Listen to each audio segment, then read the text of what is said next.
Happy Friday, you guys. Let me get my stuff together. That happened fast, you know. Real fast. I was like the county in and looked up. It's live. I was over here getting the last little snooze in. Oh, okay, never mind. Happy Friday, everybody. Let me introduce our panelists for tonight. We have Miss Enas, the AP, HDTV, and Marky Mark. My name is Shan Monet, and this is a Chic critique. um, Today, our conversation is basically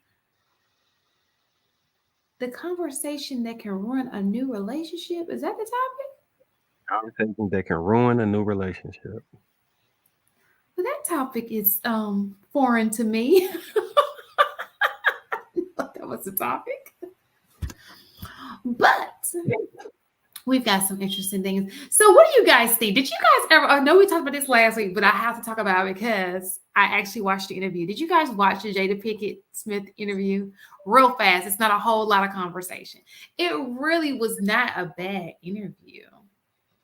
I think this is the name of it. This topic we need to do a show on.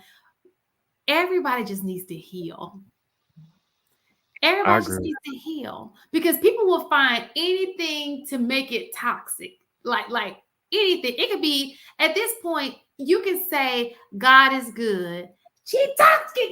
Get out of here. She didn't really say God is good. She said I got entangled with young peen. So I mean, you guys are never gonna live that down. You are gonna hang on to that for dear life. She can dedicate her life to Jesus on TV, and y'all gonna be like, but she slept with August. Like, let it go. If you was married and he had a side baby, would you let it go? Who? If you was married and he had a side baby you knew nothing about, would you let it go? We do it all the time. They do. They do. Who's we? All right, well, all the time. They do. I'm saying you didn't know nothing about it. One day you at 7-Eleven and the child come in and throw Slim Jim on the table and like, hey, that's my mommy, my daddy's other mommy. And you just gonna let that one go? Well, you knew nothing about it. Say the scenario again. You know, I'm a little slow today. Go ahead. You was at 7-Eleven and a child just walks up beside you and put a Slim Jim on the counter. The fact that I'm at 7-Eleven. Do another one. Go ahead. You was at Zell's Diamond store and the kid walk in for the best daddy in the world bracelet and ask you, well, my daddy like this? You like, I don't know. You like, well, you married to him. Then what you gonna say? Oh, I've been like, oh, aren't you a little? Tell me more. Now, I love kids. I one thing about me, I never punish children for adult mistakes. So if my man were to have a child, God forbid, on his life, I will accept that child because we do not punish children for what adults do. That's admirable. I agree. All right. Well, I don't know if you're the majority of the minority. Kids. Well, I can't do. My entire life, most of my day is dedicated to kids. So I'm a little different. What was the highlight of what she was saying? Well, she was just going through her life. Tupac had this much of the interview, and it was basically we went to high school together. He passed away. I met Will. That was like all of that. That's the end. I heard she was in BMF. Like, we were soulmates. It was nothing of that nature. It was just I grew up. They took her. They walked to where she was raised. And she talked about all the stuff that she was into. She was in the play. That's how she met Tupac, because he was in the play as well. They went separate ways, ended up joining together because they ended up going to California, like similar paths. He ended up passing away, met Will, and got into. So there was never a point when she mentioned being anywhere near, on, or around the car when he was shot? No. Those are YouTubers who did that. What about her selling crack? Is that a real thing? Yeah, they did say she sold drugs. I don't know if it was crack per se, but I know it was drugs. There are Um, statute limitations on that. Yeah, 5 to 7 yeah, years. I'm sure. And she did mention just the date of when the slap took place. She said they were separated, so she was surprised when she got the call that he wanted her to escort him to the ward, and when she said okay, and everything else was just a. But you know what? I think in her situation, I think that she was trying to say was that incident allowed them to heal like what had something major goes on in your life, Mhm. and so you have to get through it together. And so I think that was one of those instances for them. That's the way it sounds. So everybody can hate, but guess what? If Will is okay with what's going on, this is the thing. We have to let go of making people do what we want them to do. If it's not our lives, we can't control other people's lives. Maybe if we put that effort into controlling our own lives, we will have better results. What do y'all think? We wouldn't have any content to talk about.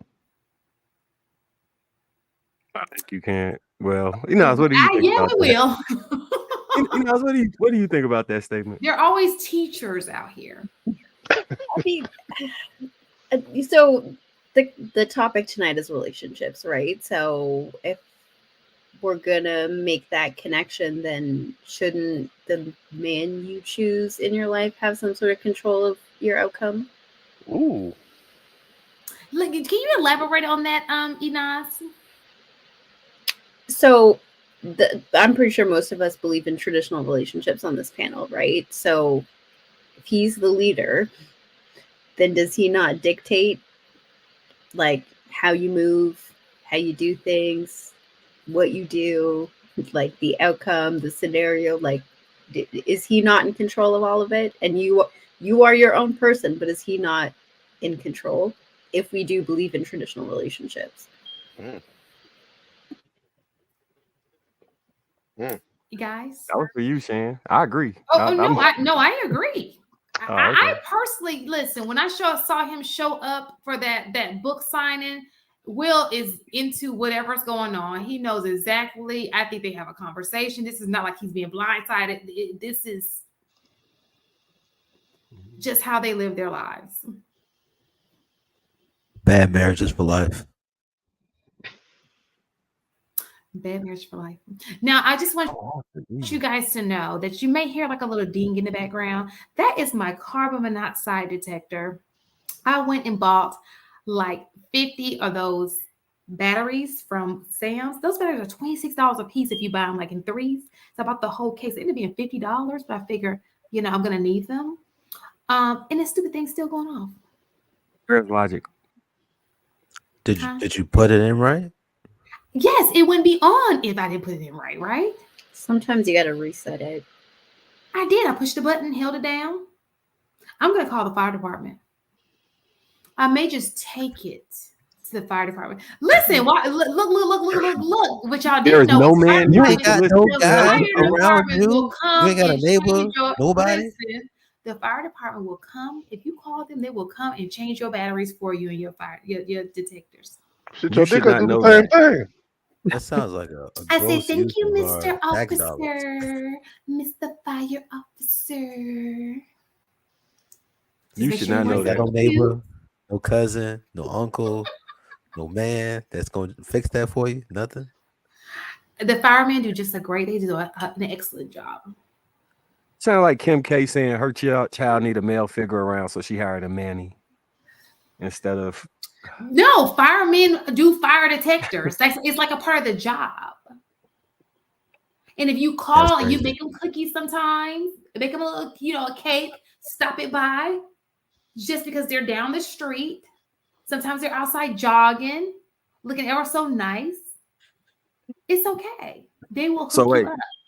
Let me get this straight. You gonna be extra nice and bake somebody a meal to come over and change the smoke detector batteries. Not a meal, cookies. Okay, you're gonna give somebody some chocolate cookies just to change the smoke detector. No, I give it to them just because I'm nice and they just happen to be Shan, you got to be careful who you give your cookies to. Yeah, those cookies is valuable. Listen, I don't mind making cookies for the fire department. I go and give them the cookies like, hi guys, just make you some cookies. You be popping up on them? Yeah, they'll let you. Mhm. Oh man. They will Oh surely man. let Oh you. man. Y'all some little y'all better get to know the people in your area, like the community. These people are there to save your life. You want to know. I want them to know my name. No, y'all, I promise to God. Okay, maybe y'all can figure this out. Then we're gonna get to this point. I promise. Y'all, I called 911 one time, right? And I did not, this had to be like 10 years ago. So don't even think about iPhones. This was not an iPhone. This was one of them other phones. There was a fire department. The fireman came, and I never hit a Jerry curl. It was a long one. And this man said, you can call 911 anytime if you need to talk to me. I was like, okay.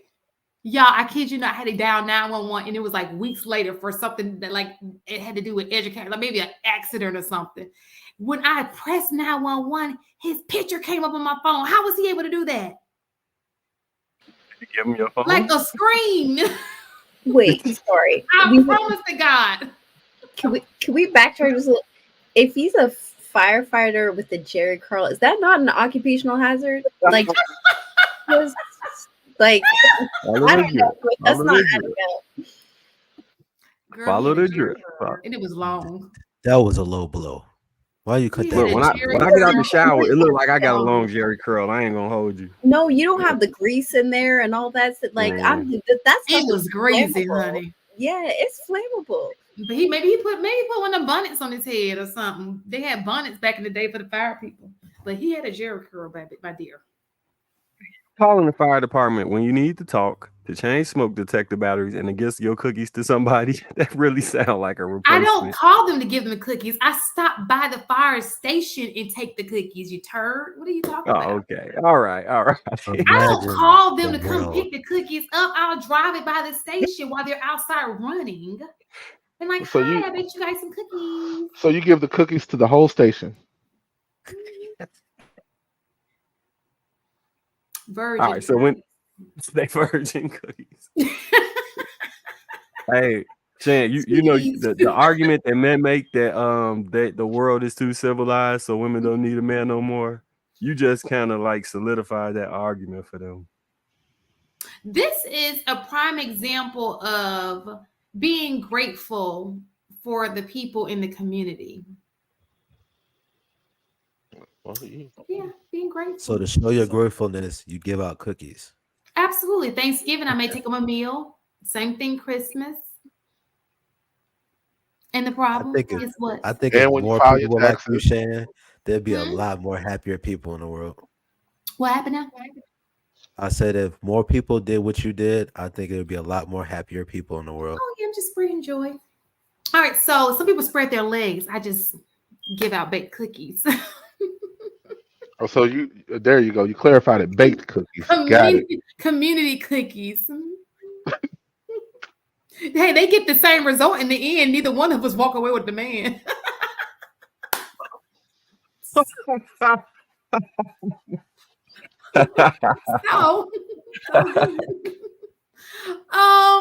Anyway, I'm sorry, y'all. I know y'all want us to get straight to the point, but anyway, I just wanted to see if anybody had watched the Jada Pinkett story, because I find that the internet is so toxic. They did the same thing with Meghan and Harry. Even if you don't like the way they move and all that kind of stuff, I just feel like people love to hate people. You know, I just feel like you're just so miserable that you just love to hate people. It's like almost like bullying. Like you got so much hate in your heart. You just like, what is that about? I don't get it. I don't know. I think it's different with Jada. Like the Meghan and Harry thing, like I can see what you're saying, but with Jada, like she makes people want to hate her and then plays the victim. Now, don't get me wrong. I do think Will picked wrong. I do think Will picked wrong. That's not the person I would have chosen for him. I agree with everybody else on that. But I'm also a forgiver. I feel like, okay, we can move forward and do better. Why not do that? I So, think that you got it. You got it. so to that point, Jada has done this repeatedly for the last few years. So how many times do you forgive somebody before you just say that's just who they are?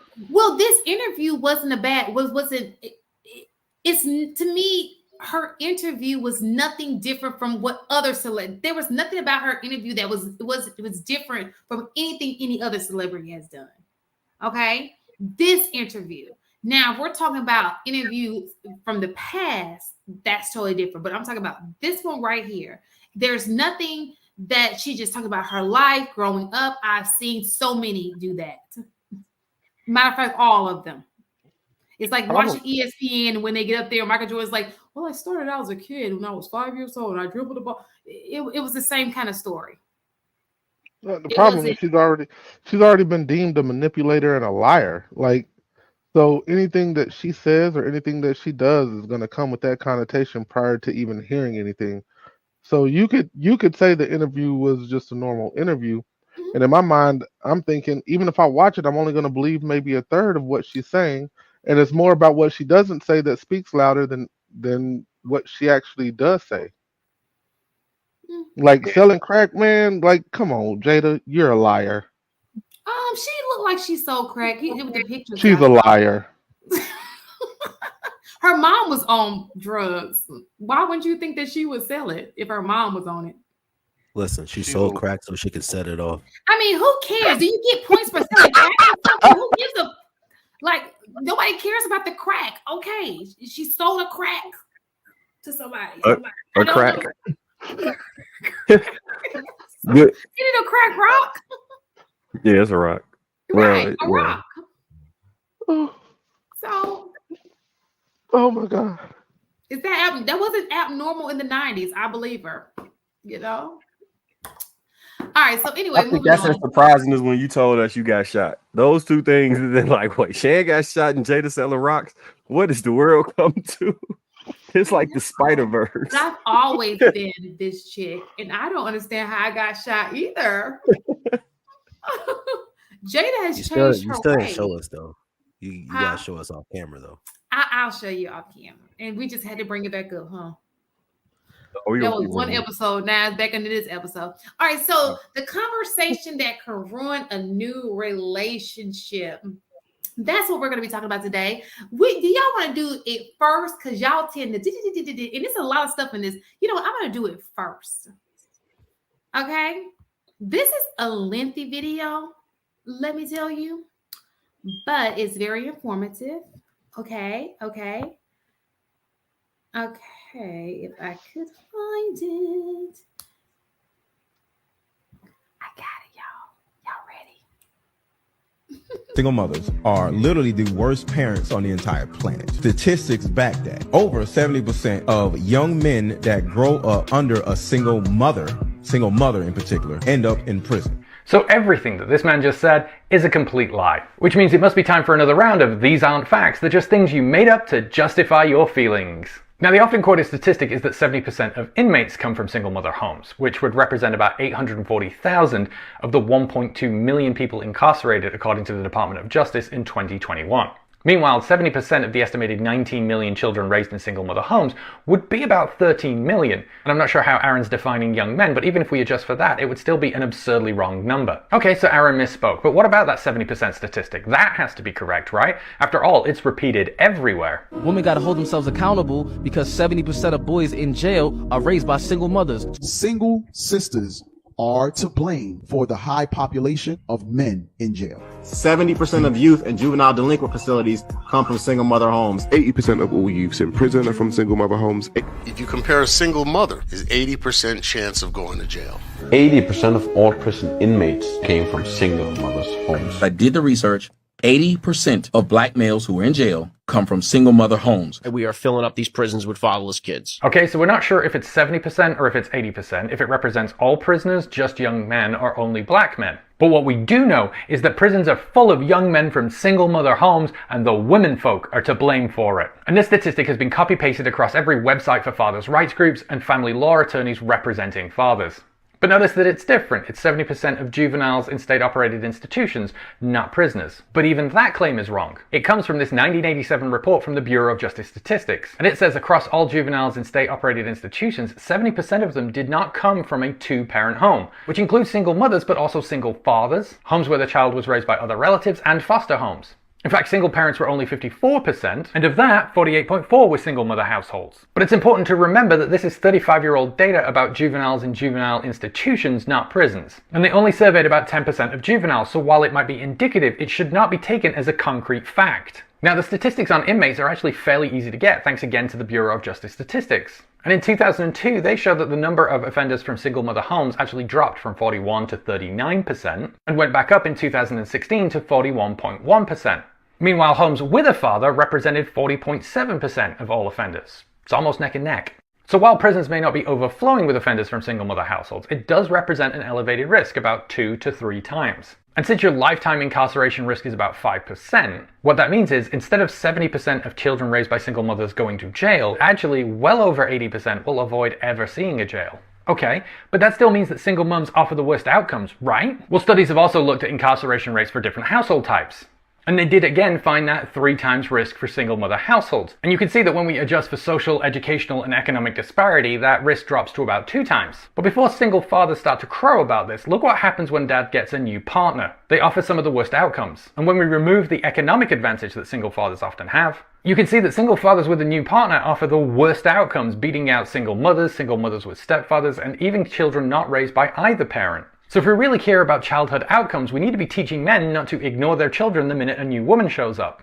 And even if we just want to focus on improving the outcomes for single mother households, then we need to talk about what causes them, which is absentee fathers. Because absentee fathers are a huge problem. Anywhere between 1/5 and 1/4 of all fathers have no contact with any of their children. And this is often framed as, oh, my baby mother or my B of an ex-wife doesn't let me see the kids. But that's also not true, because when we look only at men with high levels of custody, 40%, almost half of those who start out with weekly contact, virtually abandon their children within 8 years, having little to no contact. And studies have looked into the risk factors for father abandonment, and found that once again top of the list is fathers who have a new partner. And if they have a child with that new partner, then virtually all of them abandon their previous children.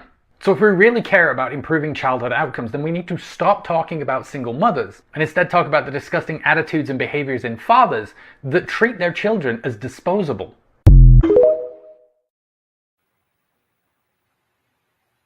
Did y'all hear all that? I know it was a lot. We did. Can you pull up those stats? We can go by this line item by line item. 'Cause I can't just take what he said. Absolutely. But let's talk about let's talk about what we can take. The new woman in their life, because we've all seen it. We don't need stats for that. What I've seen is we do not need stats. I got two. When the new woman comes in town, daddy leaves town. So I got 2 examples that shine into my head, and that yes, they are anecdotal, but according to the men on the internet, they seem to be kind of prevalent, right? That what tends to happen is the childhood alienation happens when the father gets a new woman, because the mother, if she's not over him, now doesn't want him to solidify having a family with her, and creates conflict and does the parental alienation thing. Then the custody agreements become an issue. I've heard throughout time that when men be like, well, if you want to keep contact with your children, you got to still mess with the mother of the kids. I've heard them say that. I don't think it's a good idea, but that is the lengths that they've gone through to try and stay in their child's life. I got a lot of men that be like, right, so really hurt about not being able to be around their kids. I know 2 right off hand. Let me just say this. The one thing that can get a woman from having her child is child alienation.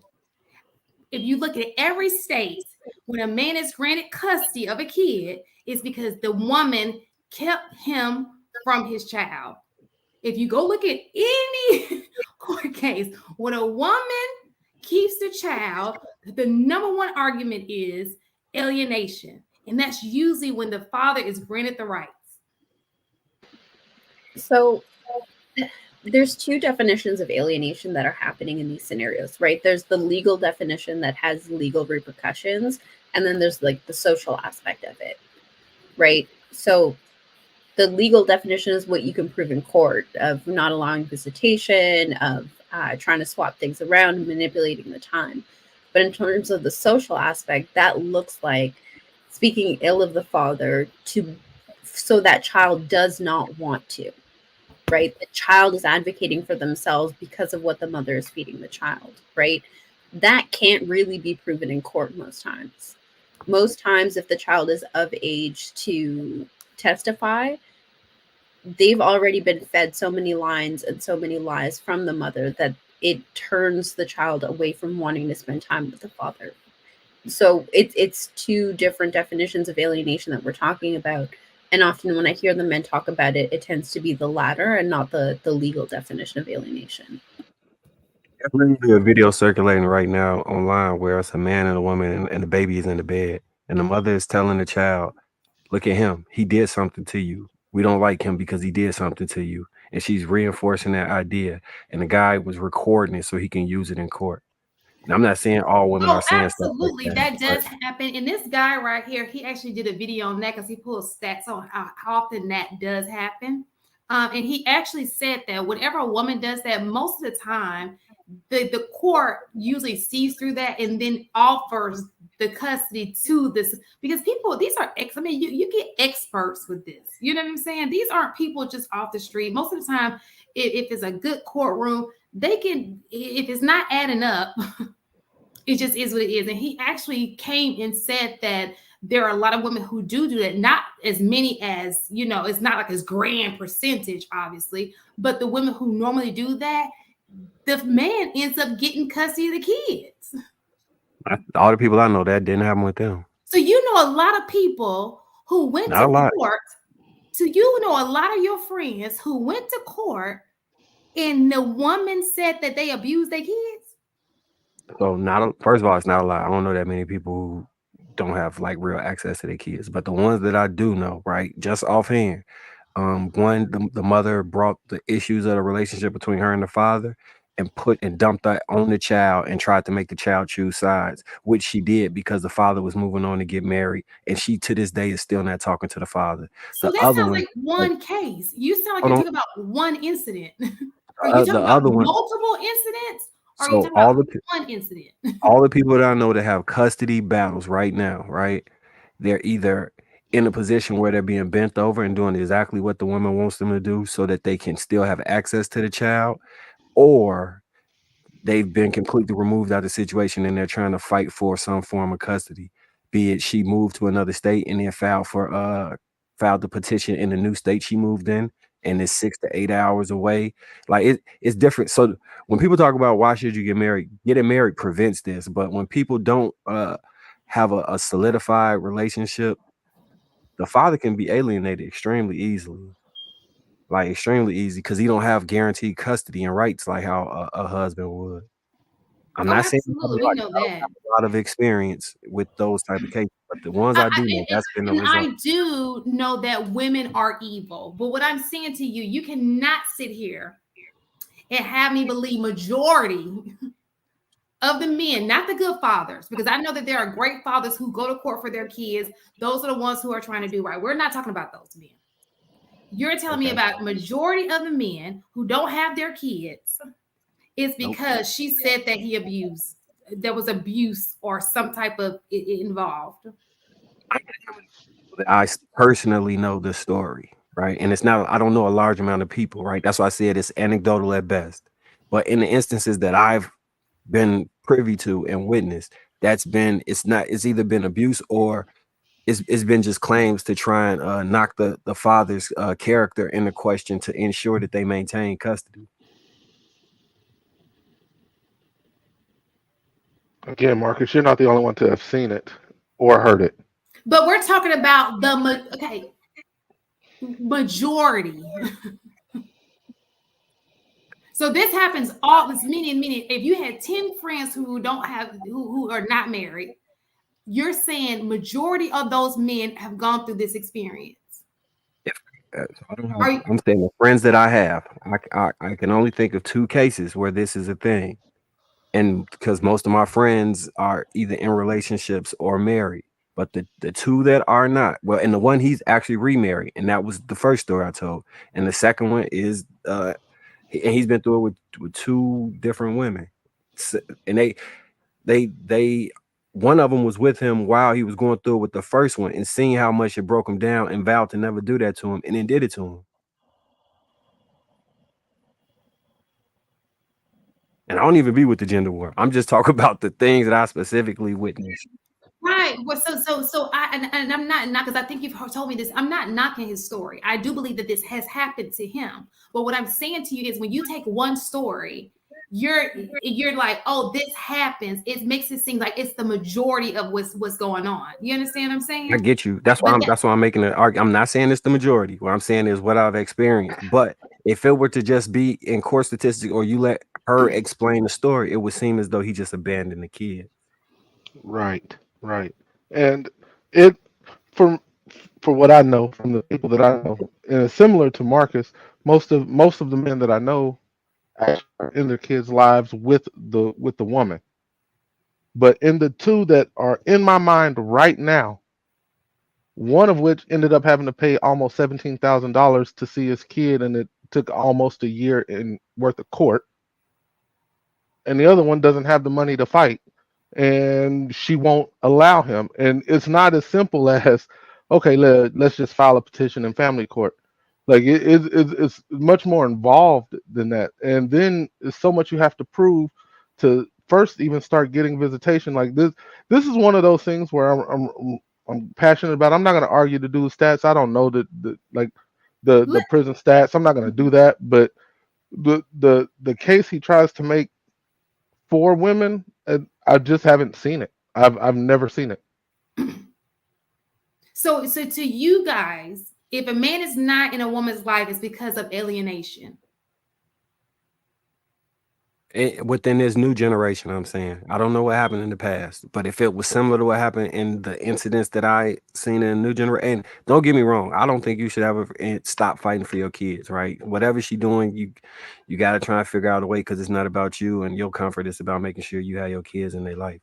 But the stories I hear be true life horror stories, which is why I always push back to, bro, you can't be hitting these random chicks raw. And you should only reward women with relationships who actually earned it, who you feel you would go along with what you want. And you need to really vet seriously, like ask her all type of crazy questions to try and figure out, is there something hiding down there? Like you have to just keep checking, because you really don't know somebody until you're not looking at them, right? But you can get inclinations on who they are based on how they respond to certain stimuli, right? Especially when it's things that that aren't directly reflective of you and them. Is they fighting with their cousin all the time, right? Is when they get mad enough at the gas. Like I seen the video of this lady. She jumped out the car and was cursing out the car behind her because they almost got in an accident. And it was men in the chat like, see, that's the type of woman I need. That's the type of woman I want. She gonna stand up for the family. You don't realize that type of energy is going to be redirected at you the moment you're the person that she's upset with, and it's going to put you right back in that dynamic. You have to be very cognizant of those personality traits, right? So I think the other thing too is that, like, when a man is a deadbeat father and opts out, like he's the one who disappears, that's a very different problem, right? He's reprimanded socially. Typically, the only friends and relationships he has with other men are men who think and move similar to him. He's typically ostracized from the community. He might get a woman, but she typically is not a very high caliber woman. Like, there are repercussions to that. Unfortunately, there really aren't too many repercussions for women who have a father of their child who wants to be active and they're preventing that relationship, right? It's one of those things where nobody understands, like, why are you doing this? It's incredibly selfish, and it's really detrimental to the community in general. So now you're raising children who have daddy issues or mommy issues or both, who are going to replicate the same things over and over because they haven't had functional relationships. Typically, those people are in a tight-knit community with each other, supporting each other, cheering each other on. It's a preventable issue. The moment these women get over their egos, and I think that's why there's such a focus on it, we could fix this. The moment there are consequences for women who move like that, women will stop doing that. And I think that's why it's such a popular topic of conversation. I agree. I agree with that. Yeah. So we are here in agreement to say that most men who are not in their kids' lives is because the woman is keeping them from there. No, I don't agree. I wanted to go back to the stats in the video. You can't always quantify a lot of stats because even though it may be a fact, we have to realize that majority of the facts that we quote is a very finite sample size. It might be 200 in the sample study. It might be 2,000. It might be 100,000. It might come from the census. So the information can kind of like help give an idea, right? But I think that what is valid about what the man is saying, you can't just blame women blindly and say they're single mothers are the reason why, these kids are jacked up. But on the flip side, if you're a single parent of any stature, everybody knows how hard it is to raise a child with two people. So how much harder is it to raise a child with one person? So if you got one person doing the job of two people, then more than likely what's going to happen is that more than likely what's going to happen is that a lot of the things that you're trying to accomplish is not going to be as effective because you have to do the job of two people by yourself. You can't be in two places at one time. You got to go to work. That child got to go someplace else. And then somebody else is going to be influencing your child more so than you because you got other stuff to do so that this child can have a life. So I would say it's not impossible. It's not fair, or it doesn't make sense to blame women entirely.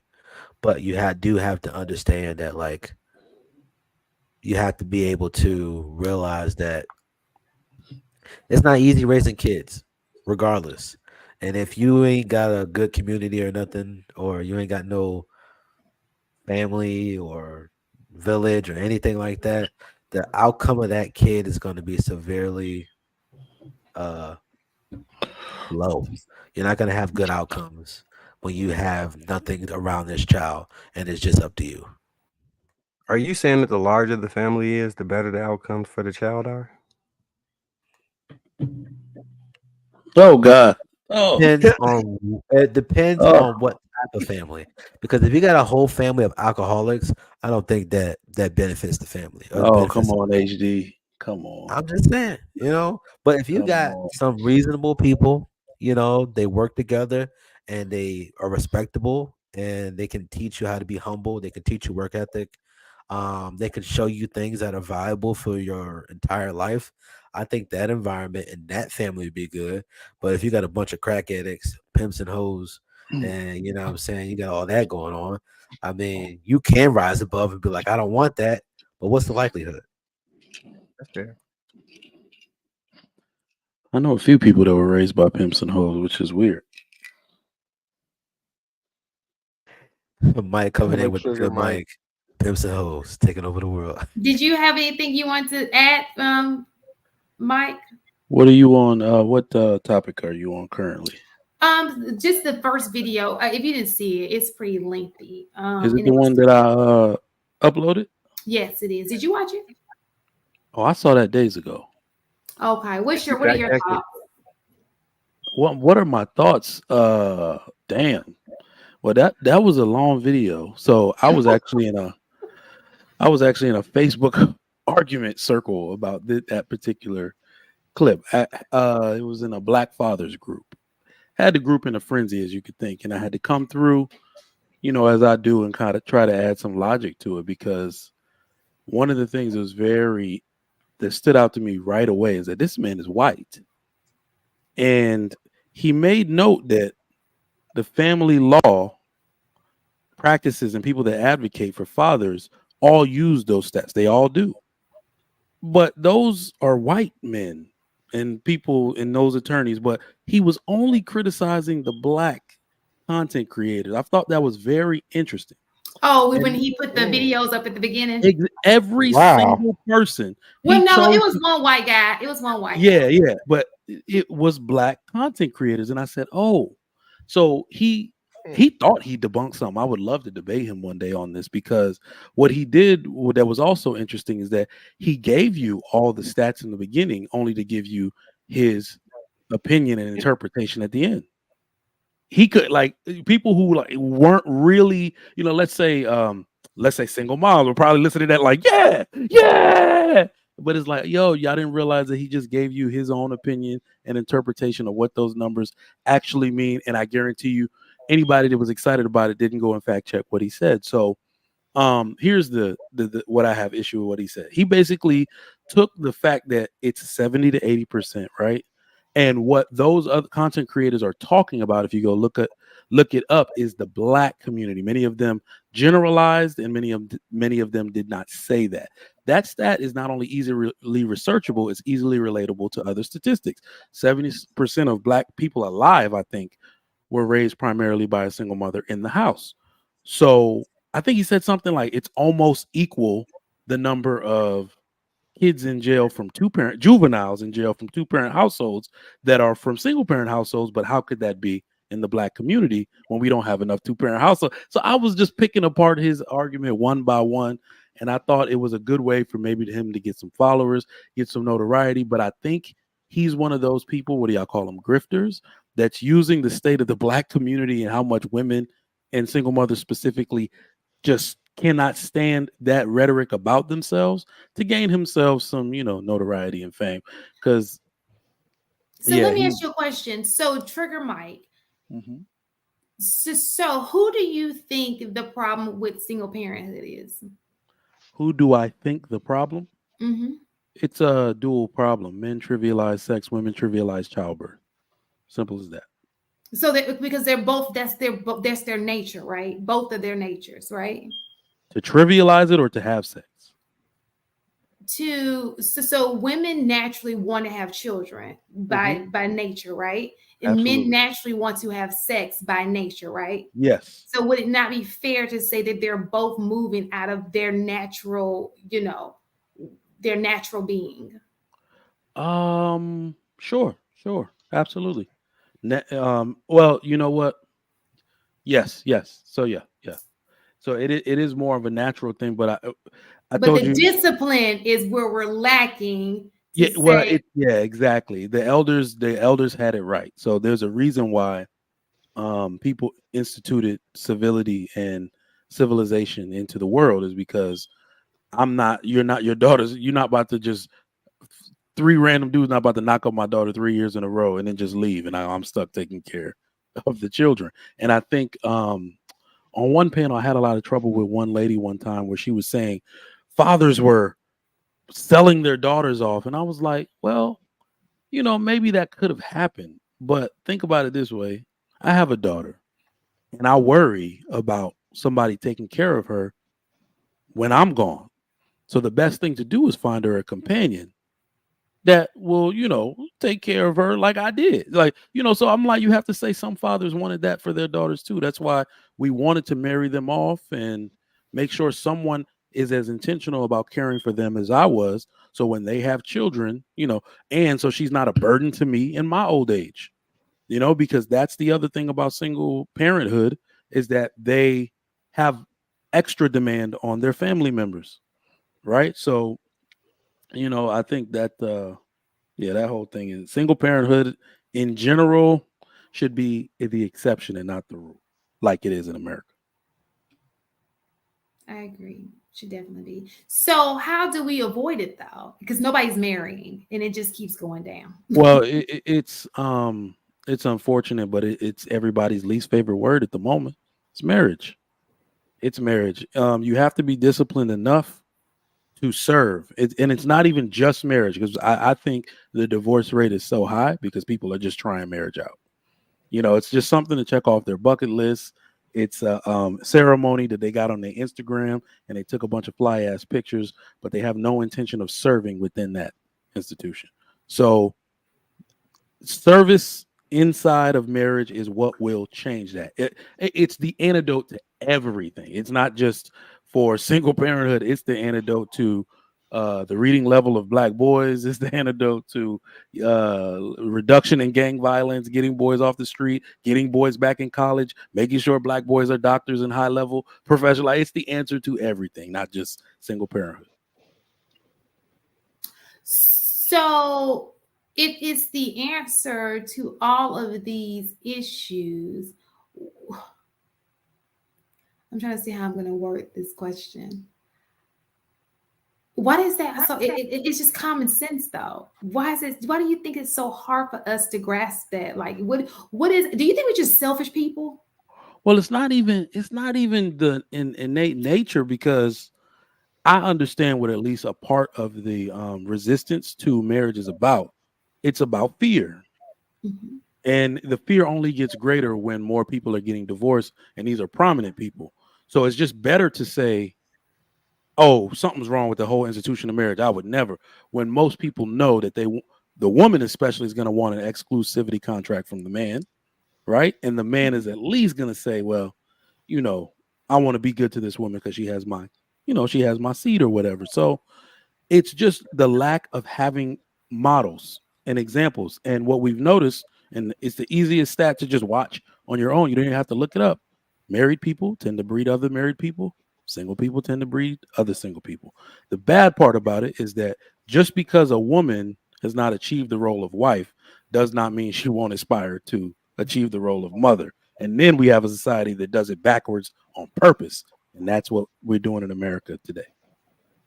So I'm curious. I have some ideas, but I'm just curious where some of you guys stand. What are they afraid of, Mike? Failure. That's just that it's going to fail. So that what one about, person is not going to do their duty and well, leave. so see, this is what gets me about the entire thing, and I get that the marriage fails, but they don't care about the kids failing. Your generation going on, your legacy going on for years and years. Generational failure. They care after. Hold on. They care after. You know what I mean? It's like you got this whole being. You care about your happiness. Like, oh, I felt them. It was a marriage because it hurt me, but nobody cares about the children. Even if you, let's just say, work it out until the kids get older. Like, or even being married, just your kids knowing that they came from a solid household of two married individuals. You don't care about none of that. You just care about like, oh, because I failed at something.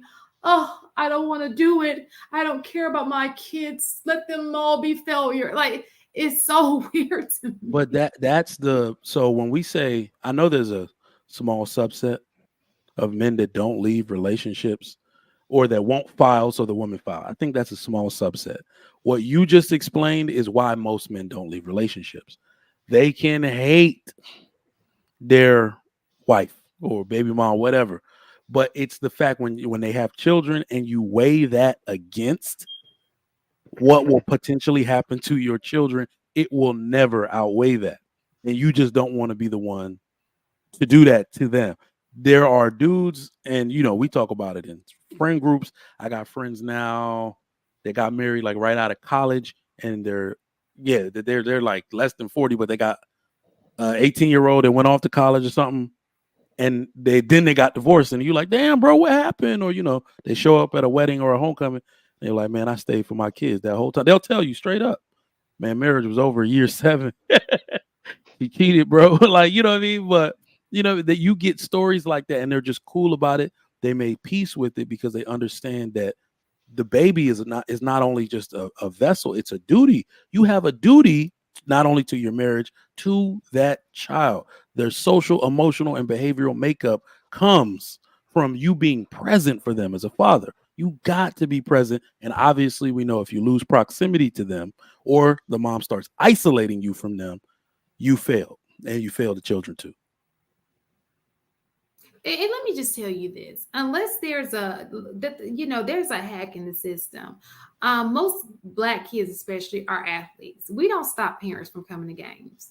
If you're out there, and let's just say she's trying to keep you away from your son, nobody's ever stopped fathers from coming to football games. I've never seen it, unless he's got like a case against him. Nobody's ever stopped going to a basketball game. I've never seen it. I've never seen, a parent call me, and it's as a parent, and I can't speak to them about their kid. If it's a parent, if I can prove that you are a parent, there's nothing against you.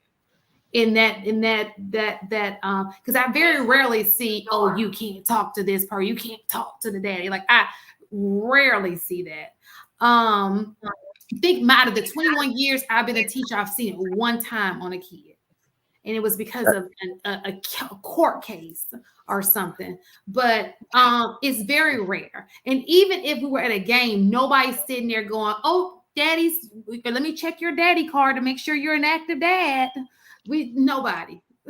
I've seen some crazy stuff, Shan. Like, I've actually seen parents raise hell because the other parent showed up. I'm just telling you, in the 21 years I've taught as an educator and at my school, we can't. Whether you have a woman, she doesn't control what happens at our school. She doesn't. So she doesn't have that much control over our property. Does that make sense? So those two things, I think. I mean, those are a few things that are different. With the school thing, I think that when you're split, the whole thing suffers. So we can't expect intact family outcomes from broken families. Like, the school thing is one of the first things that does not get checked up on. Mom's tired of shit. The kids live with her. She's not checking folders. She don't know that the kid biting somebody. Like, I've kind of watched that, right? Me and my wife attack folder. We both check them to make sure the one didn't miss, something that so I realize you lose a lot of efficiency as a single parent. And that tends to lead to bitterness, which then starts to lead to ultimatums and threats. Don't you bring your ass to this game unless you got my child support. It's almost as if it's a different world that men live in, because I understand why some of those dads don't show up to those games. And it's like, I'm not about to argue with this lady in front of Pop Warner. Like, Pop Warner Football League. Bro, that shit. It gets wild, man. I've seen a football game. Let me put the icing on the cake. Let me put the icing on the cake. Let me put the icing on the cake real fast. If a woman causes an altercation at a game, you won't get kicked out. She will get kicked out. He might get kicked out. They both got kicked out. No. Listen, you're talking. This is what I do. I'm a coach. I am a coach also. Like, I don't want to have the argument with you, but you're telling me that these didn't really happen. Let me tell. I'm not telling you it doesn't happen. I'm just listen. You guys are telling me. I'm speaking to men right now, and I'm telling them what they can do.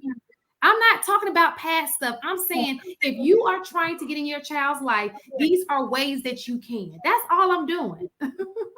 What are you doing? I'm saying that if you're in this situation and there's a woman who's keeping you away from your kid, you can try this. Is it okay for me to say that with your kind permission?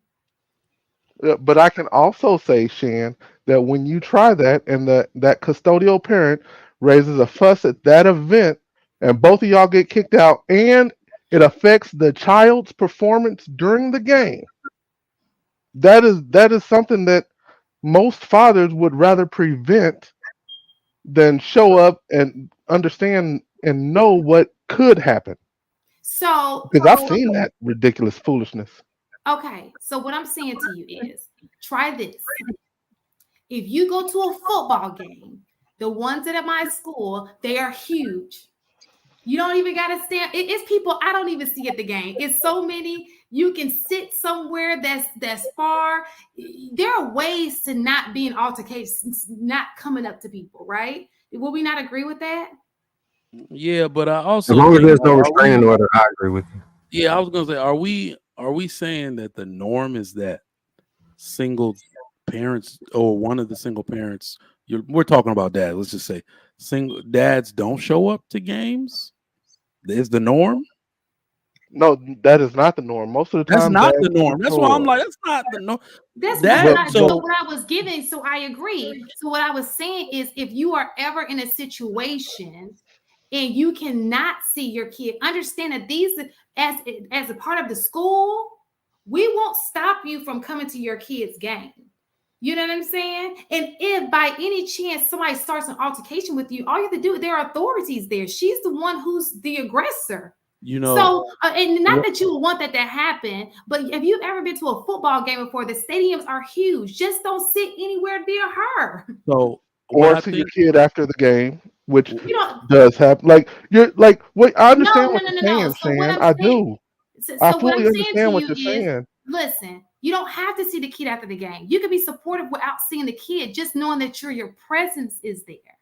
Hey, I came to see your game. You didn't see me because I didn't want to cause no drama, but I just came to see your game. I just wanted you to know that I was there. You didn't see me there, but I was there. Yeah, I see dads most of the time, but what I will say is that is one. So this is probably one of the side effects of men not communicating for 60 plus years at all. We have just inserted way too much logic in a complicated and nuanced situation. And the way I can put that is broken relationships, broken marriages lead to some kind of aggression from one or both parties.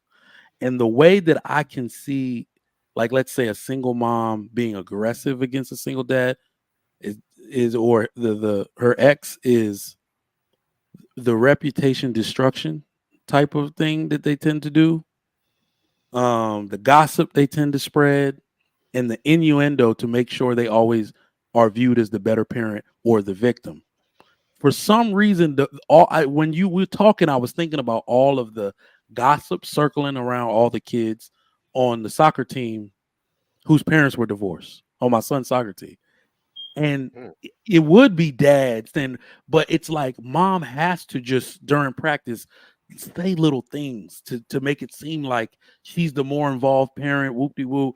And it's almost like dad knows she's doing that shit, so that's why he's standing all the way over there if he even comes at all, right? Because he's just like, she's probably already assassinated my character to these people, so let me just go over there. And I actually stood next to him on purpose one day, like, oh, you such and such father, good. It's good to meet you. And they're like, he's looking at me, reading me. I was like, yeah, this is that type of thing that I've noticed from men over the years that, you know, like I said, one or the other will assassinate the other person's character because, you know, we're all parents. We're two parents there. So, you know, they already feel some embarrassment for being by themselves. And I think a knee-jerk reaction is to try to justify why you are by yourself. And that characterizes itself as trying to destroy the other person's character so you can justify your divorce.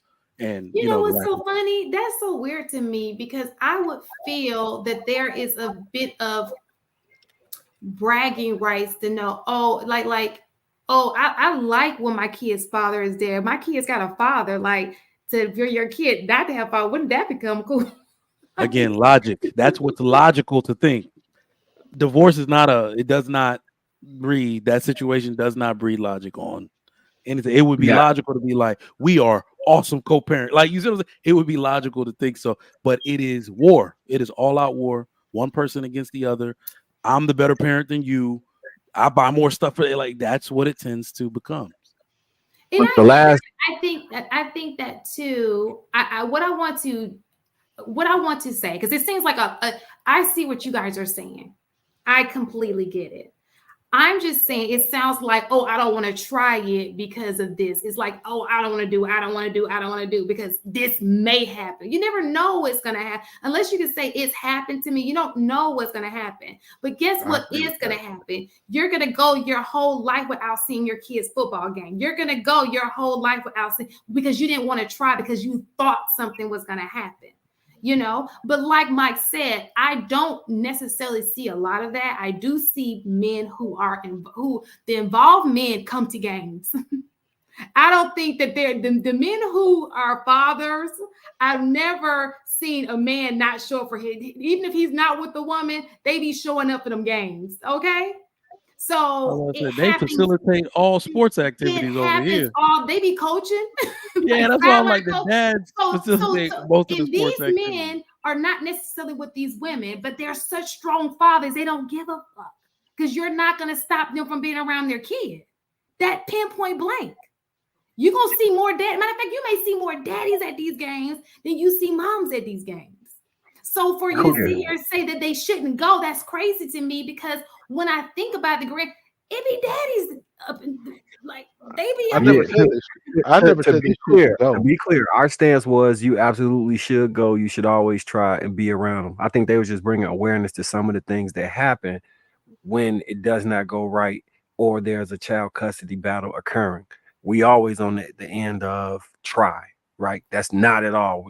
No discouragement to trying. He just was bringing awareness to what happens. Right. Sometimes.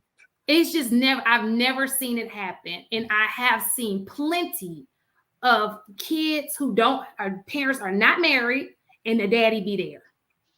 Well, yeah, I mean, I actually was supposed to get a haircut this morning. I fuck around and forgot to book the appointment. Showed up, he wasn't in there.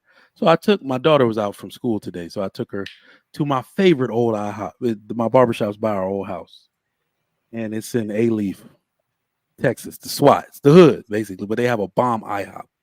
So the hood, I just noticed because I guess in that school district, it was parent-teacher conference day too. And it's so weird that the world looks so different when you just pause for a second and look at it. It was nothing but daddy. Like everybody that sat down after me was a dad. Even a dude in one of those chartreuse work vests had his daughter, bringing her to breakfast too. Like he's gonna drop her back off at home when he go off from work. And I'm like, this is the world that they swear don't freaking exist. They swear it's mom struggling out here, and I was just sitting there like, oh god, this is crazy. Then I ended up looking. It's either men with their wives, and I'm talking about Pookies too. That's what I really meant to say. This is A-Leaf, so it's a bunch of Pookies, but these with their women and their children sitting down having breakfast, or just dads. I was like, wow, this is pretty crazy. So I don't operate under the assumption that. I think what we do is we tend to, because it's so egregious and it happens at a larger scale, we maximize the minimum and tend to minimize the maximum. So I think most men are doing what they can for their kids, especially if the woman starts to realize that do not complain about not having time if you're also isolating the child from their father. You can have all the time you want. I don't think I know very few men that don't take their kids every weekend. Like, they kind of gave away their lives. You see what I'm saying? Like, I got friends that could hang every weekend. I'm like, you not taking time for yourself? Like single dad, they be like, nah, nigga, y'all trying to get the kids together or what? Like, they don't want to miss a moment, with their kids. My secretary, when I had the real estate office out on the south side, right? She starts saying that she needs to go home from work at 2:00 every day because her kids didn't have anybody to watch them. So the first week I was like, all right, whatever, we'll cover for you and make it work. The next week, I'm like, what happened? Didn't they have previous childcare? She like, well, I don't want the kids to go over to his mom's house anymore because he has a new woman and I don't want her around my kids. And he was rarely there. Like, she was literally putting herself in a position just to make sure he knew she didn't need his family. Like that. I'm thinking of the incidents that have occurred when I've seen this happen. It's a real thing. Like, all right, so Shan, let me ask you this. When two people break up and the man moves on, is the woman usually happy about it? I don't know. Girl, no. Well,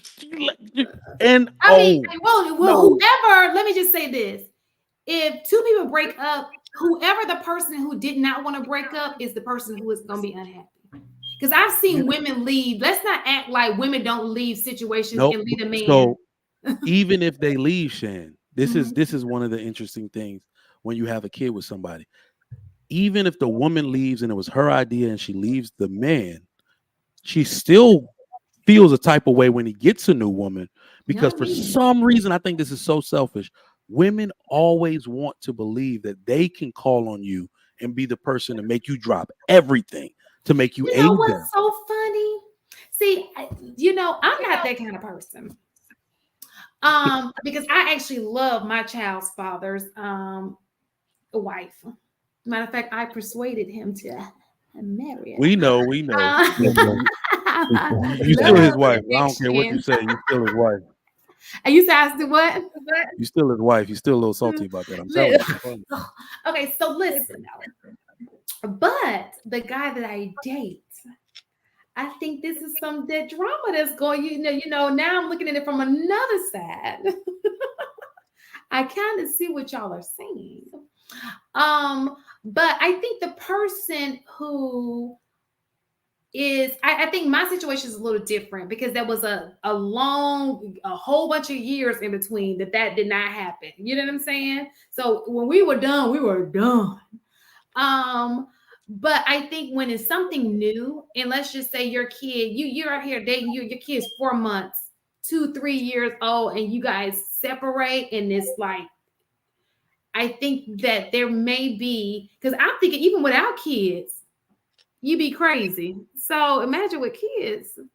I mean, y'all know. Shan, have you? Y'all be crazy. Shan, don't act like I'm the only one. Don't do it. Shan, have you taken time out of the bubble that you live in to interact with the women, your gender of all types? All my friends except for 2 are married, and I'm the only one with kids. Maybe that's the issue here, because let me tell you, it doesn't matter how much time. And you know, I don't know if it was Chris Rock, somebody had said it. Every single one of my friends are married. It's not about her actually caring.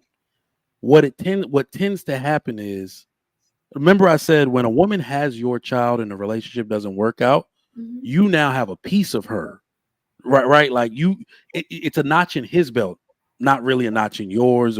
And most of the time, women have the child, and when the child doesn't come with the man, a lot of women tend to act like that child is a burden.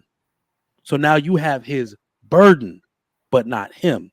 So when he gets a new partner, when he gets a new companion, he's now living his best life, posting pictures but you still have his burden. Like it's I think it does something to women where they're just like, forget this. You can't be out here happy, and I ain't got nobody in that. Like you know. Let's get Inaz and HD in on the conversation. Not even a kid. No, I agree with you. I don't think Inaz mic working. Even He have ain't to, said nothing. you don't listen. I agree with you because I don't even have to put the kid in play. Just imagine you dating somebody, y'all break up, and then he with another chick, or she with another dude. Like, that's gonna hurt you even when kids ain't in play. So now you got a kid in the situation. Hell yeah, that shit hurt. What? So Inaz and HD, what do y'all thought?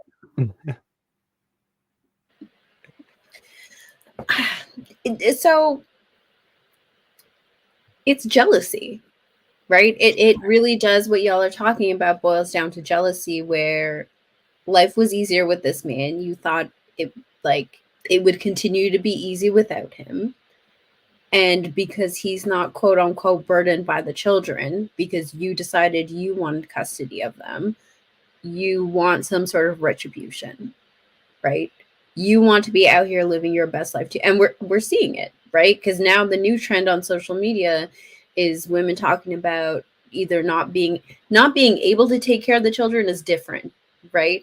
But not wanting to take care of the children. They're giving them up.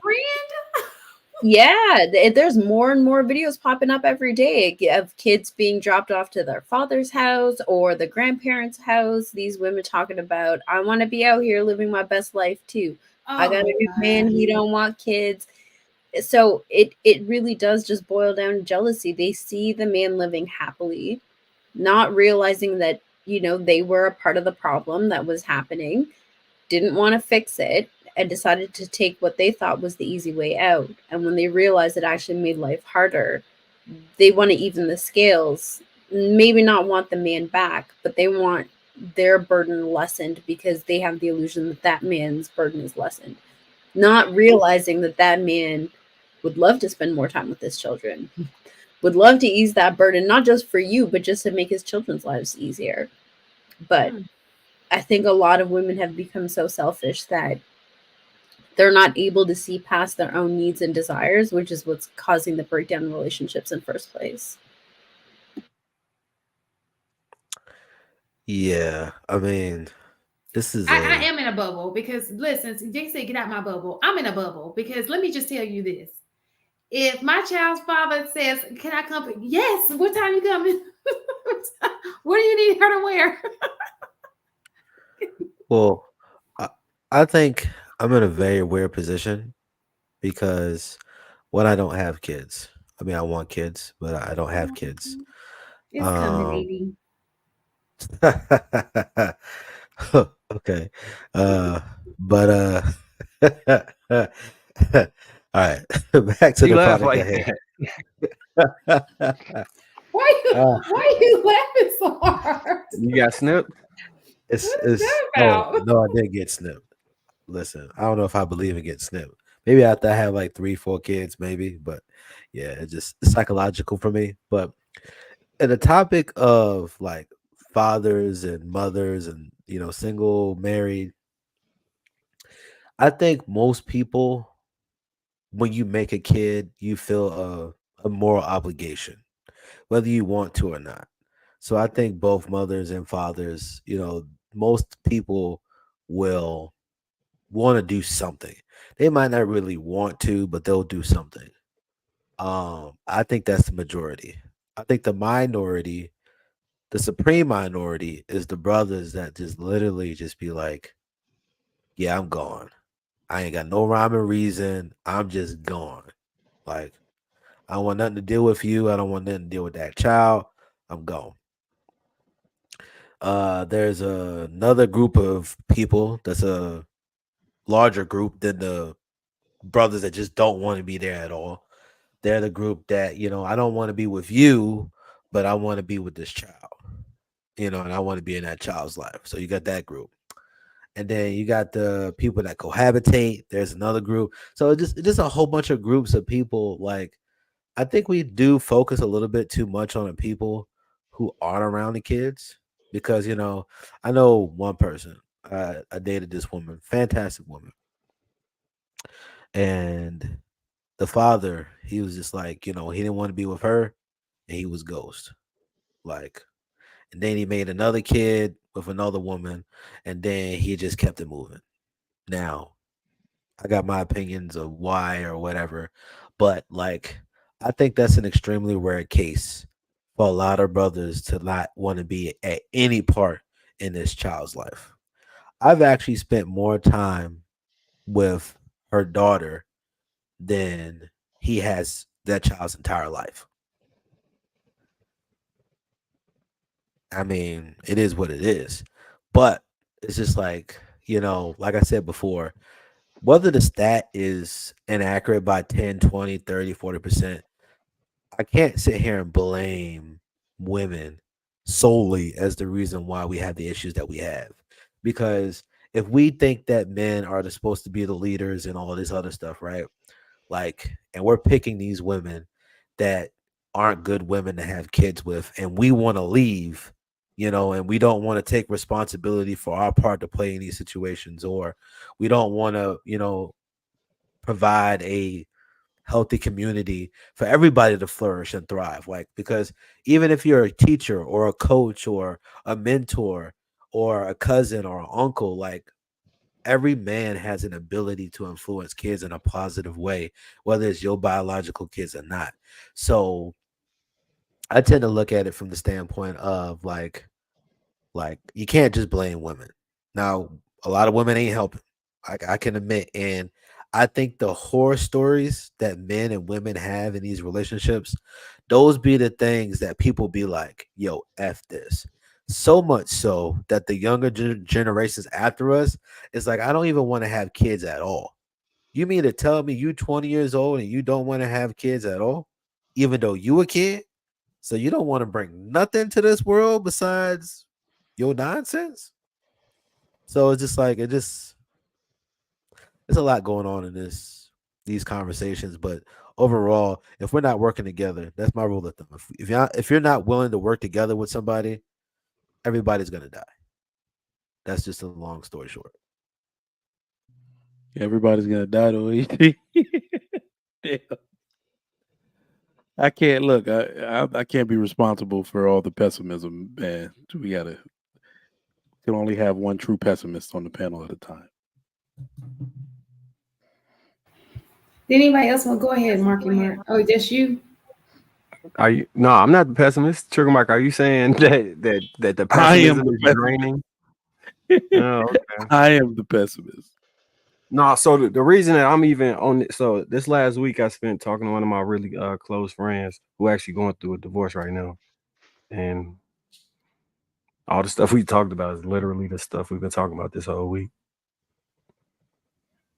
But ironically, and not ironically, but he's still want to try again. It's just it's unfortunate that this does occur. Yeah. Y'all ever seen the movie Friday? All right, run that back. Did you just ask a panel full Listen, of melanated people? everybody HD that has melanin in their skin. Take a time out. All black. Take a time out, HD. Take a time out for like 5 seconds. 4, 5. No way. This man. I'm saying. No, you know did what I'm not. saying? Okay. Okay, even the chat. We got 112 people in the chat. Please put a 1 in the chat if you have never seen Friday. Bro, everybody caught the It's gonna set be it like off some lady reference. from Iceland, So, like, what is Friday? What is Friday? so if we can get the set it off reference, Thanks, Dale. I'm sure we've seen Friday. Member of 34. Look, they quoting references to your ass. Double dare you. You look white. Yeah, look at that dog. You white. You definitely white. Okay.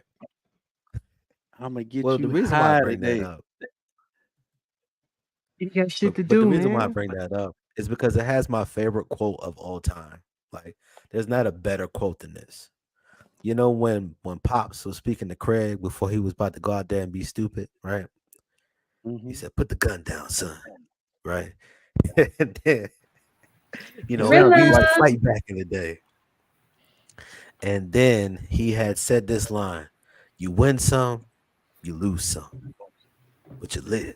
You live to fight another day." That was Friday. Hands down, my Shan, favorite where the line hell have you been for the last?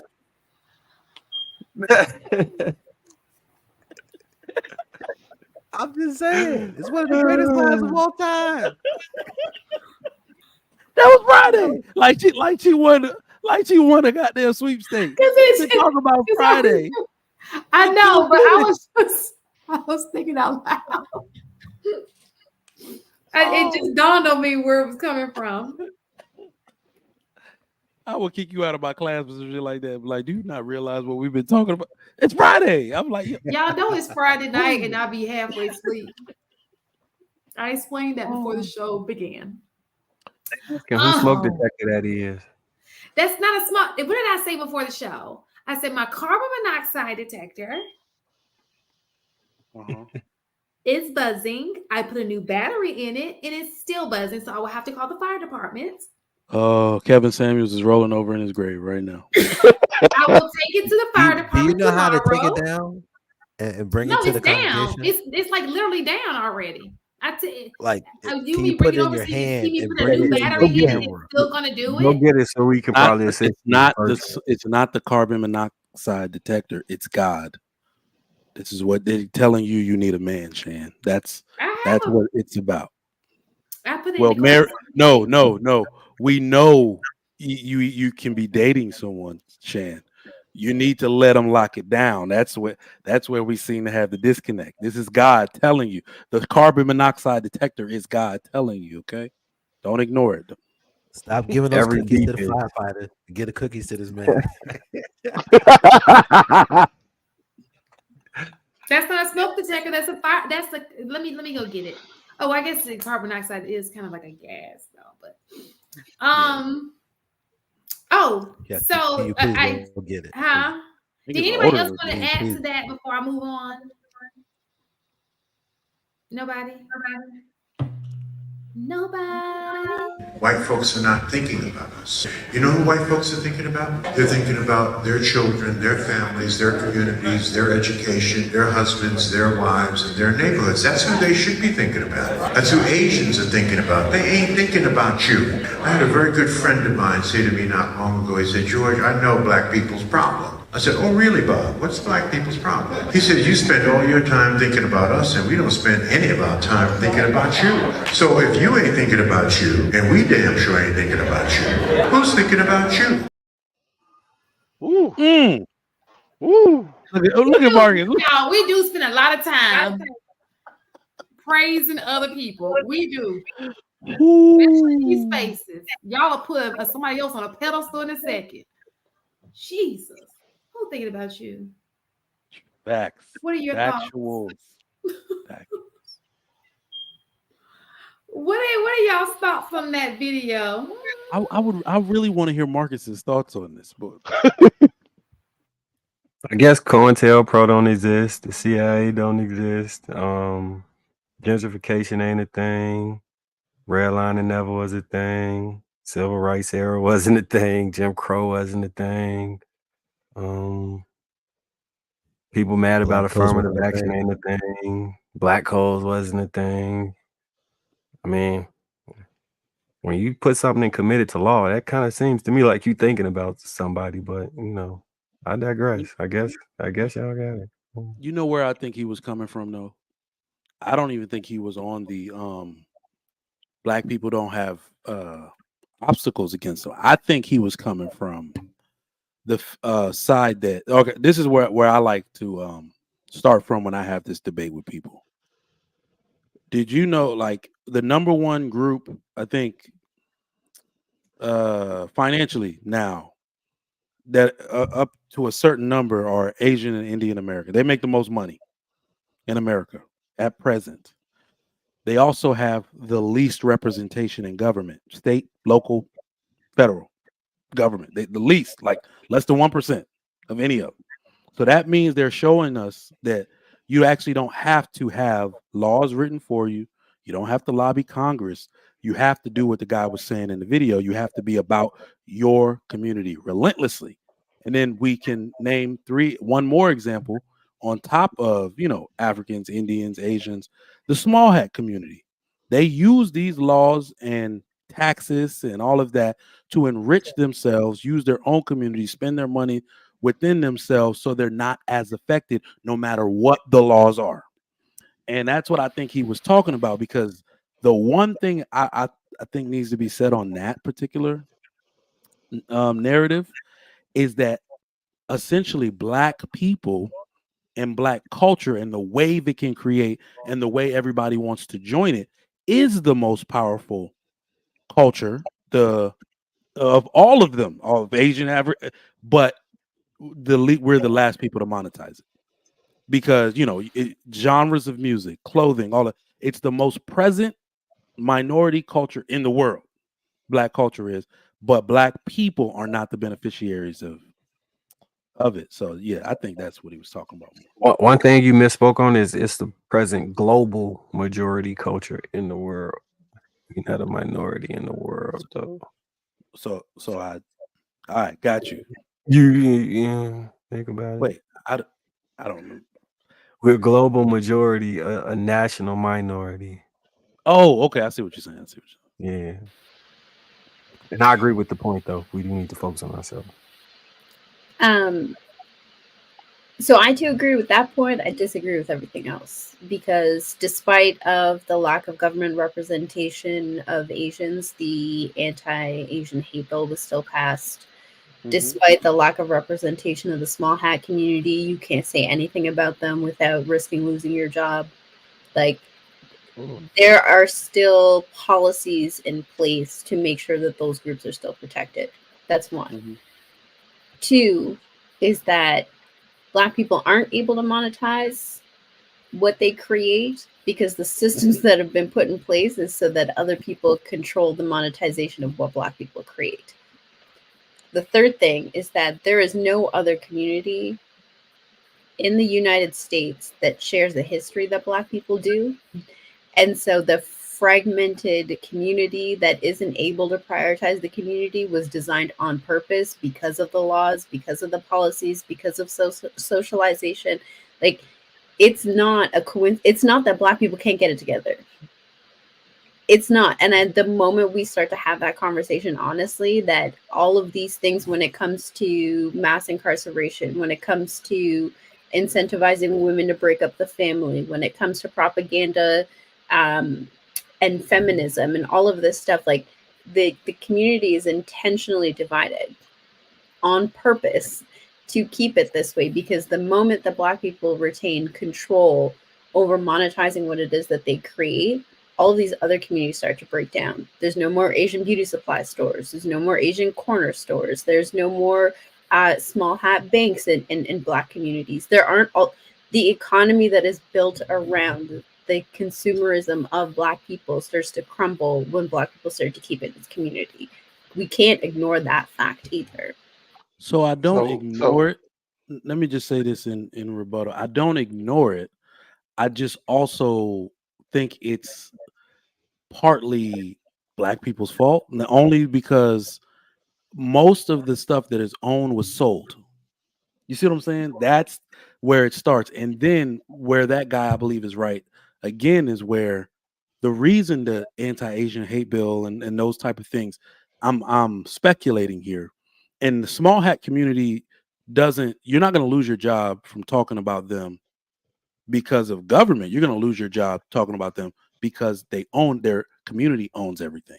So they got everything they needed through community ownership, through entrepreneurship, building banks, building with their own, all of that. So they have the power that way to say, well, I own these channels, and anybody who is affiliated with these channels says anything about community, is your ass. Or my community is your ass, right? So the Black community could do the same thing if they owned everything. But the one issue I have is that we sold a lot. We sold land, we sold rights to music, we sold clothing lines, we sell everything. That's my number one problem. So real quick, Go ahead. I agree with the theory of what he was talking about, but this is what the theory looks like. Greenwood, Oklahoma. This is what the theory looks like when we stop thinking about them, right? 2-block area in Philadelphia.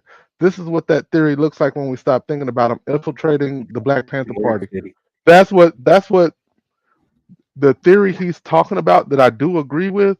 What happens is at some point they think about us so much that they infiltrate a national party that we assembled.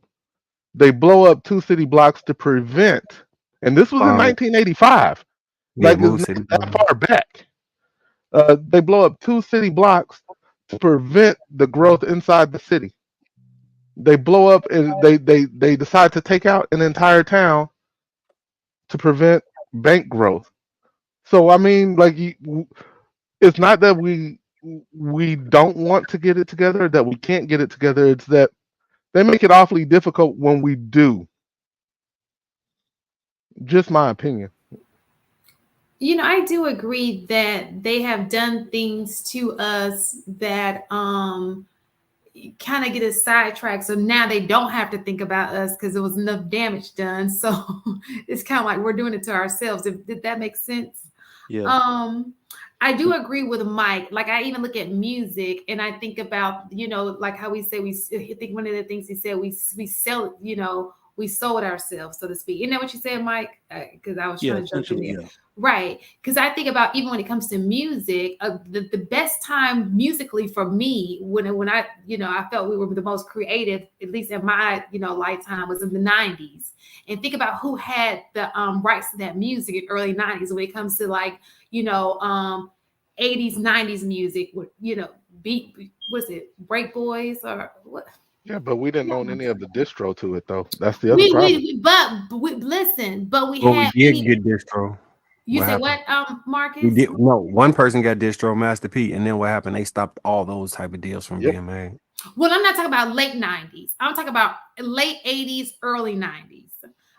When a lot of that music, when you're talking about like the Run DMC or the people who were like in New York and they would sell music out of the trunk, and you had to go, downtown to listen to certain type of music. I'm talking about that.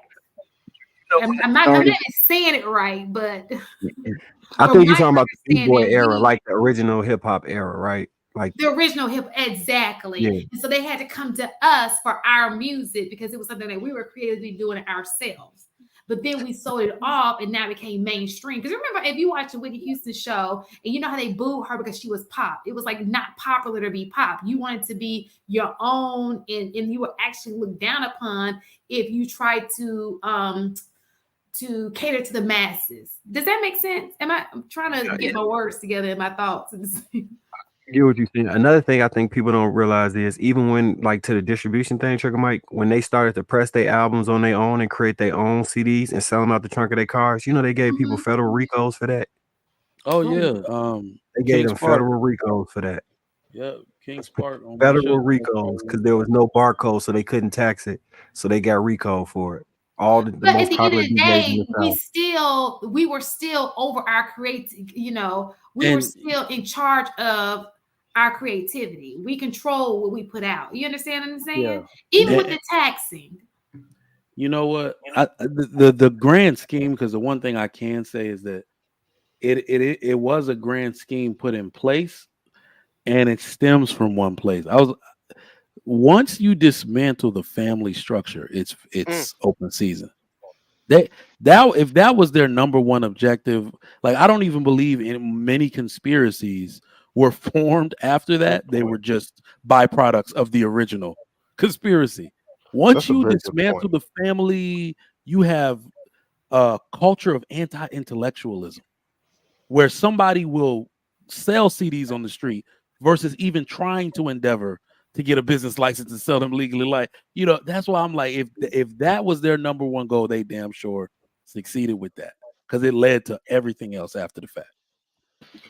So I want to say something else too about selling off what we create. I don't know if y'all know who Tristan Walker is. He created the company called Bevel.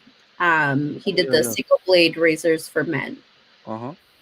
He fought so hard to not sell his company. Right? Athletes go through the same thing. They try so hard not to, but there's there's so much poverty in the Black community on top of so much consumerism that if you're the person that makes it, you also have to carry the burden of taking care of your people. Yeah. Whether that's friends, whether that's family, whether it's with other communities, they don't have that. They don't have that either. They don't have the sense of loyalty, right?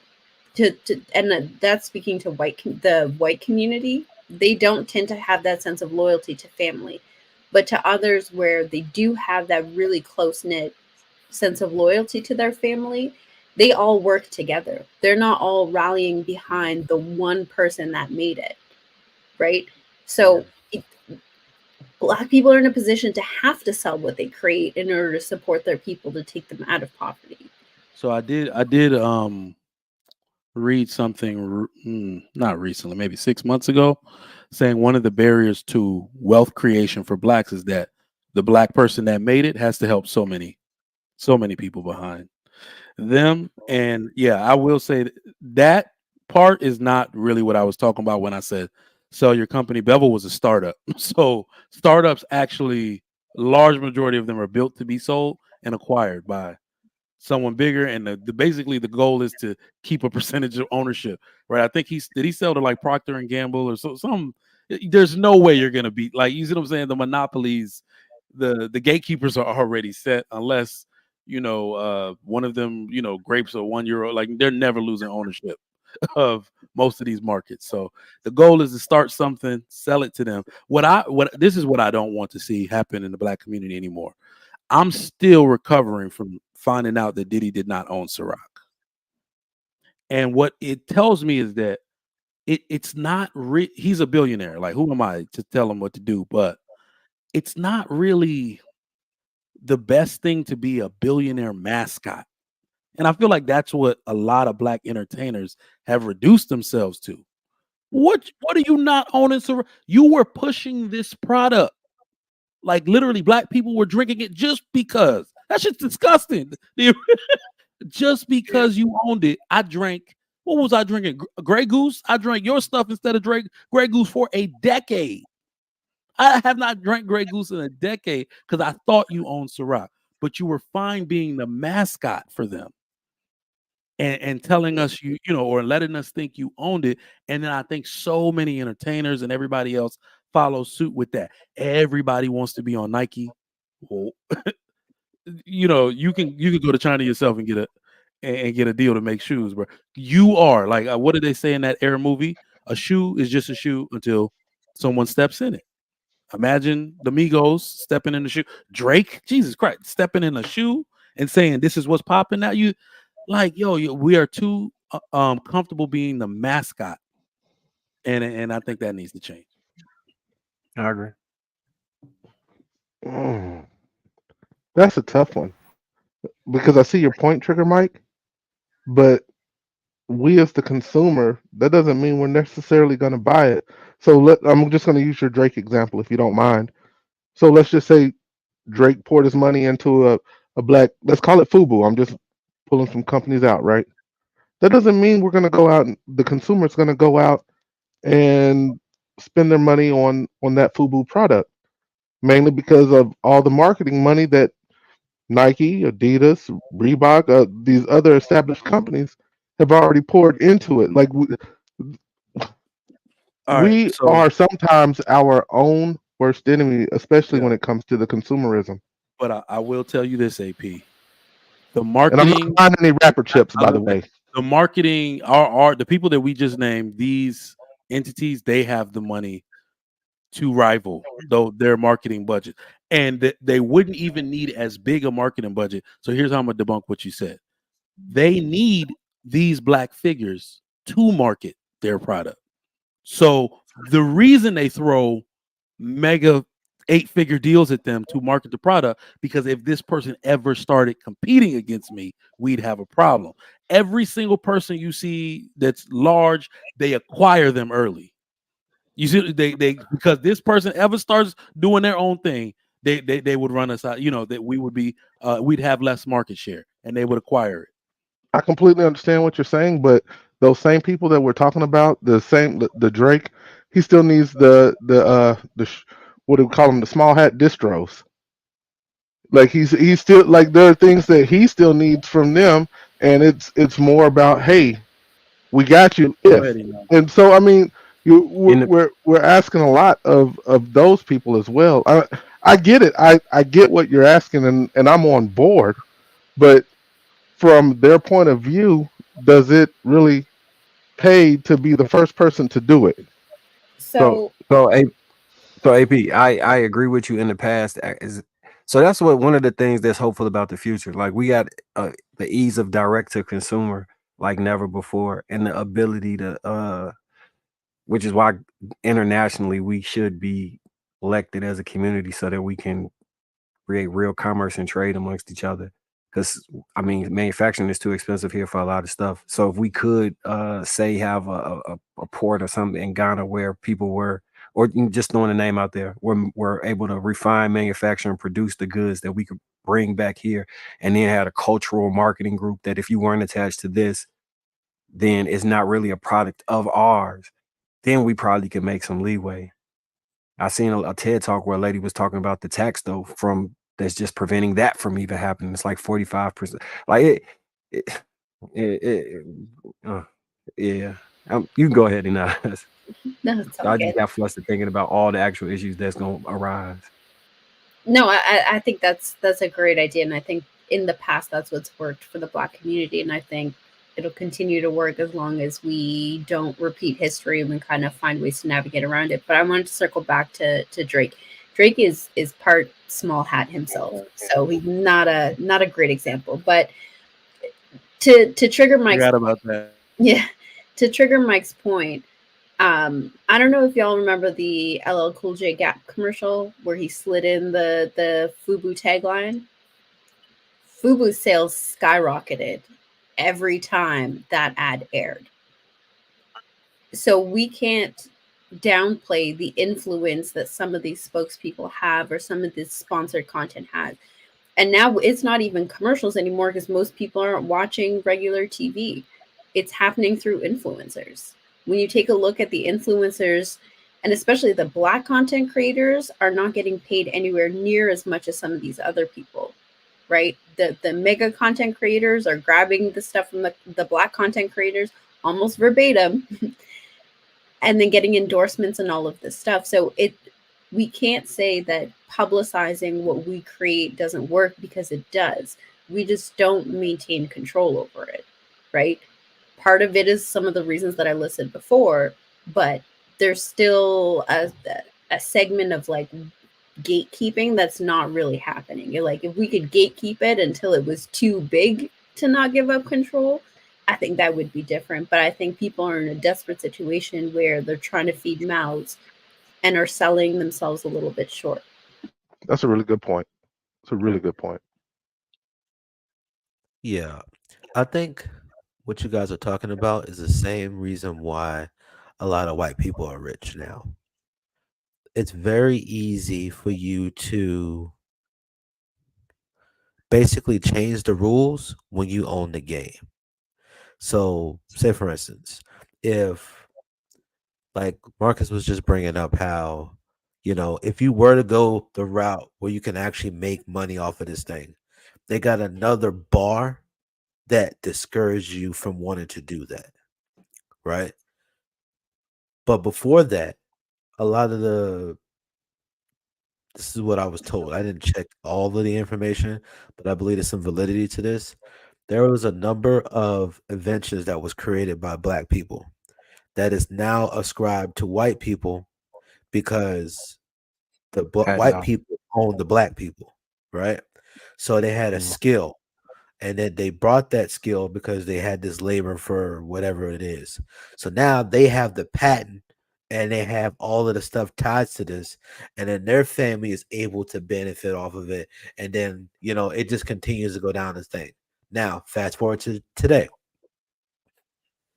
Y'all just literally just said that people will create things and not make as much money as the people who take that thing and go blow it up to make even more money, right?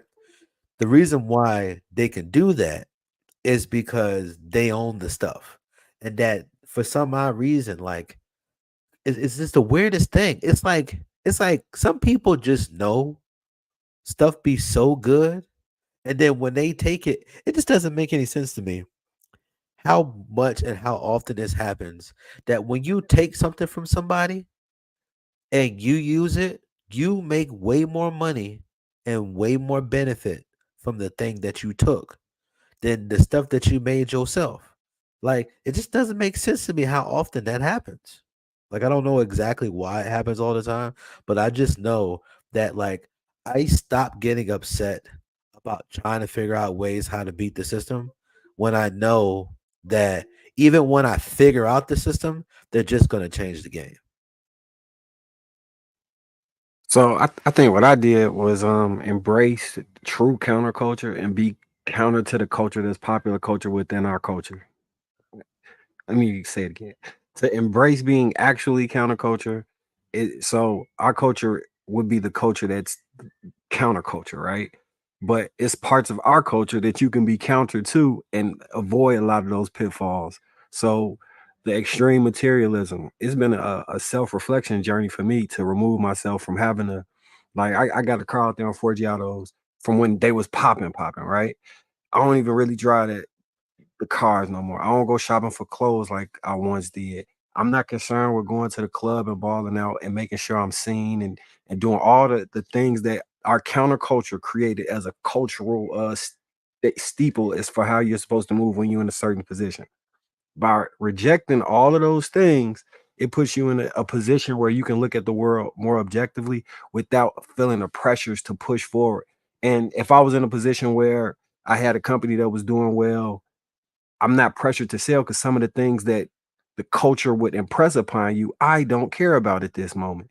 But it required an extreme amount of self-reflection to get to the point where I was confident enough with me and feeling like enough that I didn't have to, what Kanye say, I can't go to the grocery store without some ones that's clean and a shirt with a team. to get to the point where you don't feel like you have to show your wealth and value at every chance you get. That's a real self-reflection journey. But Yeah, it just seems like we're living the American dream, and that the people highest up have the lowest self-esteem. Yo, what? Yeah. You know what I will say to this is my greatest criticism, because on the back of the ancestors and the people that were here, and they did such a great job despite what they had all gone through. They built, monumental systems and communities and all that, and functioning schools for their kids. They did all of that, within the family structure. That every time people talk about bringing things back to scale, they want to go straight back to what it was, and they ignore the entire rebuilding process. So when AP, I think, said something about the distributors, I don't think anybody realizes that you can do something that's going to be big on a smaller scale. That's how you start a business in the first place. If y'all don't notice, we always think about doing things on the largest scale of what the top Fortune 500 people are doing in it with immediate effect. That's not how these businesses even started, right? So even a Drake, even a Diddy or Jay-Z or somebody who's trying to do something and it's like, nope, I'm going vertically integrated my own people. You see what I'm saying? He doesn't have to do it on that scale.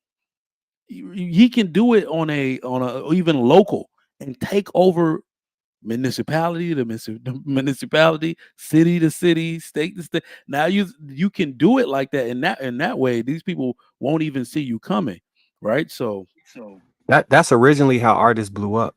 They would like when hip hop was a real true era, you had to take over your block, then your, like in New York rather, your borough, then the city, then you know what I mean. Then you could move from state to state with that. I think, and then you're brought up on RICO charges. Yeah, man. Like HD said it. Like when they own the game, they own the rules to it. It's unfortunate. But I was sitting here though, because I've always been one to think we need to find a way to quit making excuses and just do some shit, do some stuff. But as soon as we listen to this clip, it sounded like we couldn't take the criticism. It sounded like we immediately went, aside from Trigger Mike, it sounded like we went pretty adverse to the actual criticism that he was talking about, when the theory of his point is quit thinking about other people and focus on yourself and your own community. Like that was the whole theory of his whole point, right? But like I'm thinking, I'm like, okay, I like that, but every time we kept getting shot down. So can I not take the criticism and just truly accept his theory as something maybe we should really focus on? I agree with you that we should, like, so things exist that are detrimental or potential glass ceilings, right? I'm 100% in belief that even though they exist, you should try and smash through them. But it becomes circular because there's so many of them that even when we talk about, like how you was like, did they RICO them? You know what I'm saying? We run back right into it. It's like you can't, like, people be like, don't blame XYZ. But if you ask why enough, you get back to XYZ every single time. If you just keep asking why, like, oh, what's your last name? Da da da da. Why is that your last name? Well, da da da da. Why did that happen? Da dum dum. We right back at that point. You get what I'm saying? Da dum dum. And I'm saying we do need to push forward at all costs, right? But it's kind of disingenuous to pretend like what he said is 100% true. Like that's not our we not just focused on them all. Most of the time we trying to figure out how to avoid interacting and having to deal with the, like, this whole conversation was centered around how could we get through the glass ceiling while avoiding the pitfalls. I think that if that's what he meant, we can't do that. That's like saying I'm gonna ignore the seatbelt in a car crash. It's a safety precaution. You have to figure out and pre-solve for that stuff, in my opinion.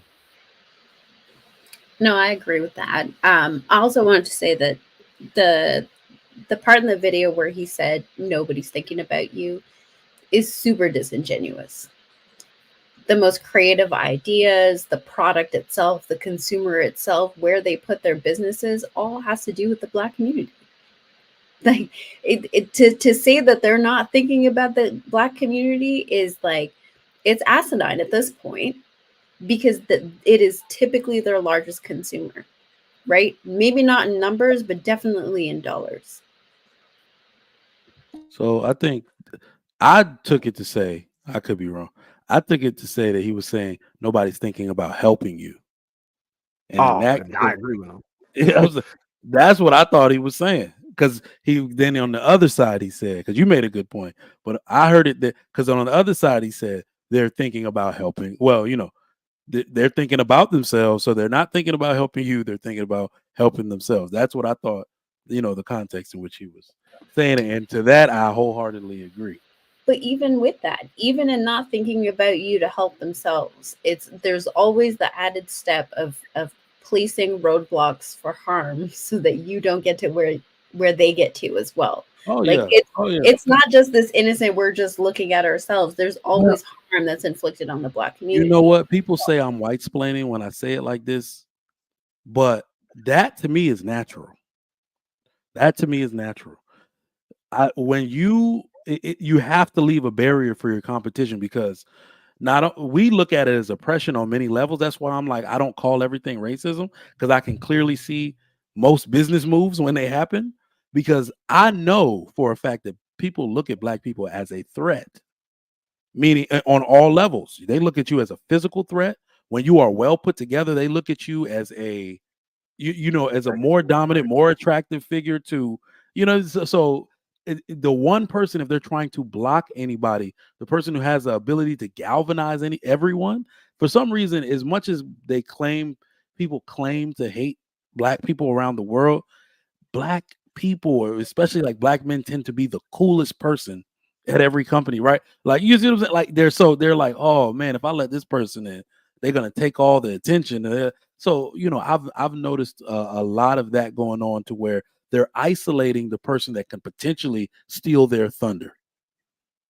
And that part I don't always call racist, because I think it's a clear business move. This reminds me of the conversation we was having about jealousy. Like, yeah. Oh, maybe I can ask y'all, what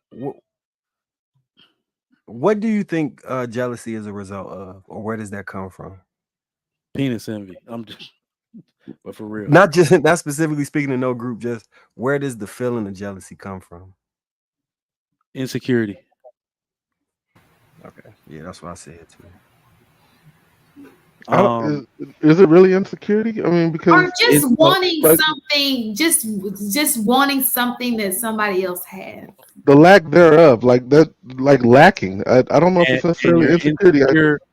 And you're insecure about your lack of about your ability to get it yourself. That's all. I think it's still insecurity, right? You're insecure about not having it, and insecure about your lack of ability to get it. So I think that it stems from that. Though the latest characterization of that is the Deion Sanders saga. Boy, they hating on this dude, because no, he's not as great a coach as some of the greater Pac-12 coaches, but he way cooler than you. He's getting way more attention to you. I'm telling you, they hate when dudes like, especially Black dudes like that, show up. They just bring so much attention. And it doesn't even matter how many, well, it does matter how many games he wins, but his style is so different that he just make people look boring. He making whole programs that's been developing for 15 years. Nobody even talking about them this season. So, it's just, that's where envy stems from. It's giving them a deep insecurity about their lack of coolness. The way they talk. Confidence about himself. Like, he just has a. Yeah, he definitely got a swag. Every coach he played for like 5 weeks straight threw shots at him in a press conference before the game. It's crazy. Is there a difference between envy and jealousy? There is. I looked this up like a month ago. It's damn near the same thing. Well, I know jealousy is in the definition for envy. Well, you can be envious of somebody but not be jealous of them. Can Yeah, you? because when I think of jealousy, right, I kind of think of somewhat of an entitlement, you know, because even when you think about scripture, right, it says God is jealous, right? The only reason why I can think that God is jealous, right, is because if you own something, right, if you own people, you create people, right? No matter if you believe in God or not. If you own something, right, and you're not feeling like you're getting the just due, it can create a level of entitlement. A lot of times when I see people are jealous, they feel like that person shouldn't be getting it over me. So I kind of look at jealousy like Or that, why like, does that person get it and I can't get it? Like, Right. yeah, because you Look, feel like so you should be getting it, not that person. You feel so entitled. HD, you tapped into what the actual conversation was about. So I was saying that I think jealousy is like a low vibrational thing, right? And I was saying I don't think that the God could actually be jealous because it would require you to feel inferior to someone. And if you are omnipotent, omniscient, omnipresent, all the omnis, Yeah. I can't see a situation where you would feel inferior in any way. But I Well, also, well, I Marcus, don't to think it's that, an inferior thought, though. what y'all was gonna I say, don't if think it's we if we inferior. look at the evolution of what words used to mean and what they turned into, jealousy may not have been a negative thing. It may have been something describing the fact that you dislike someone else's attention being, like I think it may have turned into that over time. You know how words evolve to the negative meanings and connotations we give them as human beings.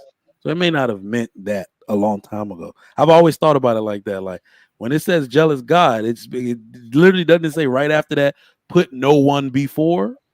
So he's basically describing his directive, put no one before me. I don't got to be a jealous person to say that because I'll say that shit to my children. Don't listen to nobody over me. But I'm not, So So I think to that point too, um, English is like a very unsophisticated language. It could just simply be a translation thing where that was the closest word to what was used. Yeah, because there's a lot of different definitions for the word love, or, depending on if it's Greek or if it's Hebrew or Arabic, like there's so many different like translations to the same word that Mhm. it might mean this word in this way, but that same word don't work in this application based upon this situation.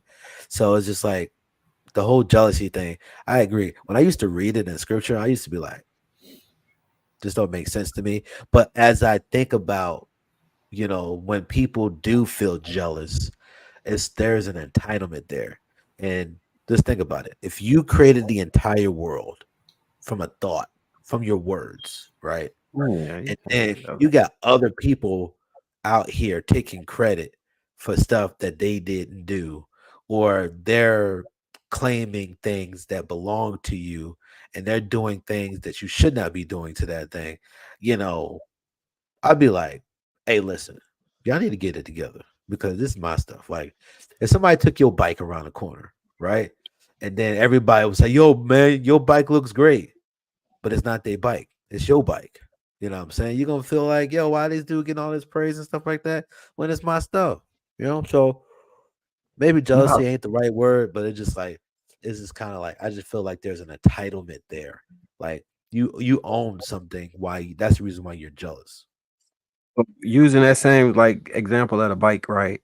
So I think like in my life, right? Initially, when I was younger and I needed validation from other people or in some way, shape, or form wanted it, I would have wanted to take the credit for it. But I feel like you can evolve past that when you like, you got the credit for it. I know I did it. It's funny to me. And it's just a joke at this point because like I'm so far above caring about that stuff. So in the conversation, I was making the presumption that God being above all of these things, this should be so trivial. And how can we put like a a human low vibrational emotion on a extreme deity? It threw me off. I agree. Y'all I can think check you the should link in be the able back chat. to.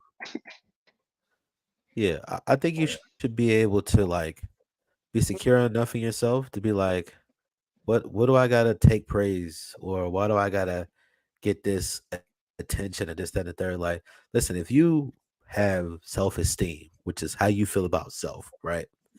You know what I'm saying? It don't really matter what people heap on you, what praise you get or you don't. I mean, it's nice, but it's just like when you're just unbothered, like, you just move differently when you're unbothered. Yeah, yeah. It's one of the reasons why you say I don't be arguing with you, AP. I just be like, Yeah. all right. It was just curious watching your mannerisms. Like, oh yeah, whatever, you have it. I ain't you right. Yeah, I mean, and also if you don't feel like you have to win, that's probably another reason why you don't argue. You're not gonna argue about somebody that's intentionally not really trying to understand. And if you're talking to a brick wall, it's just gonna make you stressed out. Like the wall ain't speaking back, and the wall ain't making sense. So I'm gonna keep fussing with you, getting stressed out about to have an aneurysm because you're purposely not trying to understand. You're trying to win some arbitrary argument. And I'm just like, bro, like this ain't doing nothing.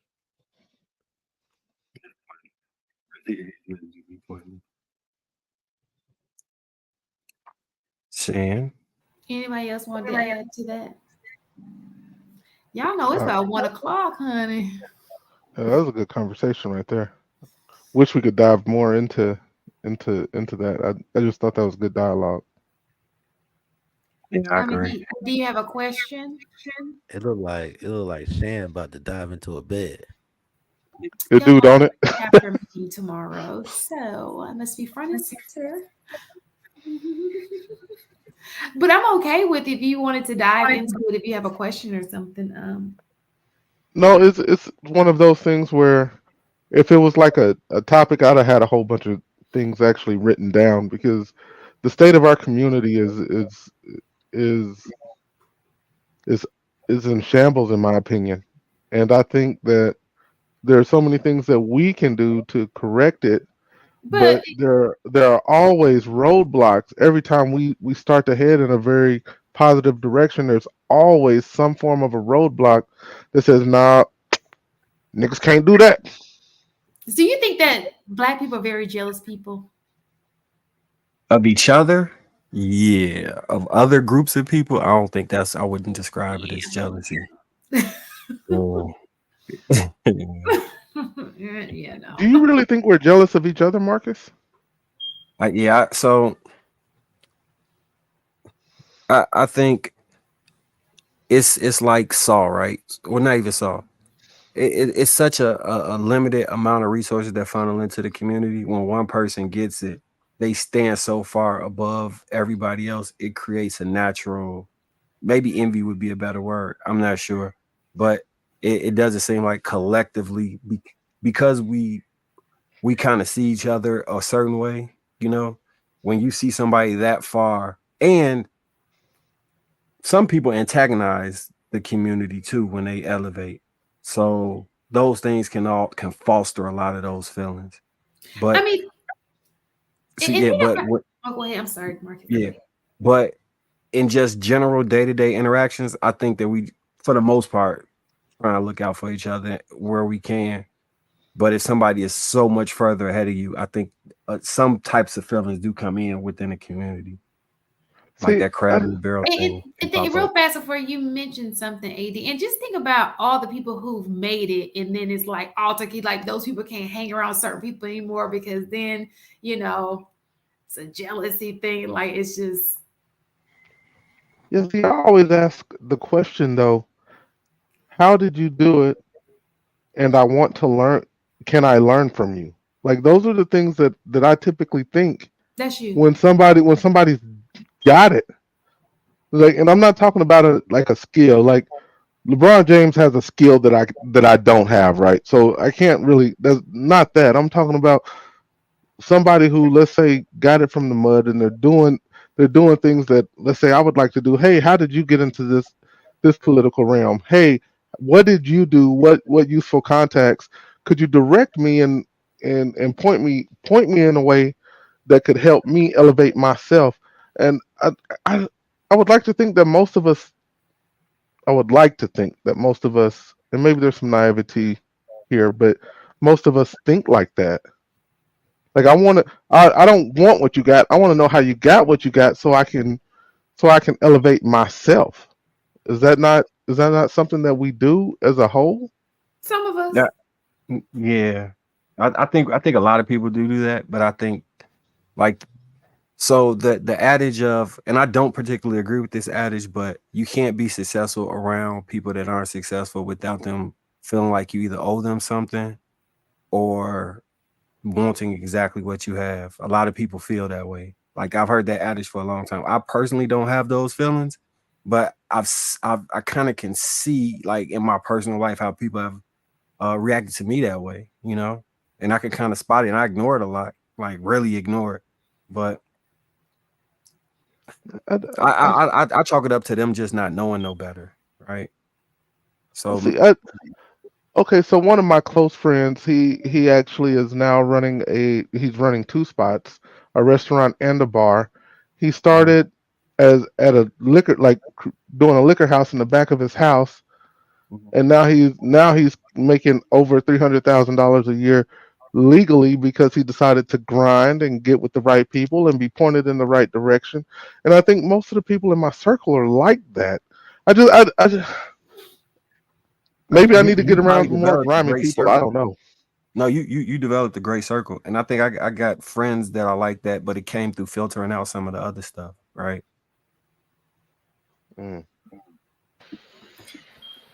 So That means we got to leave people. Like we have to be willing to leave people, is and leave them behind.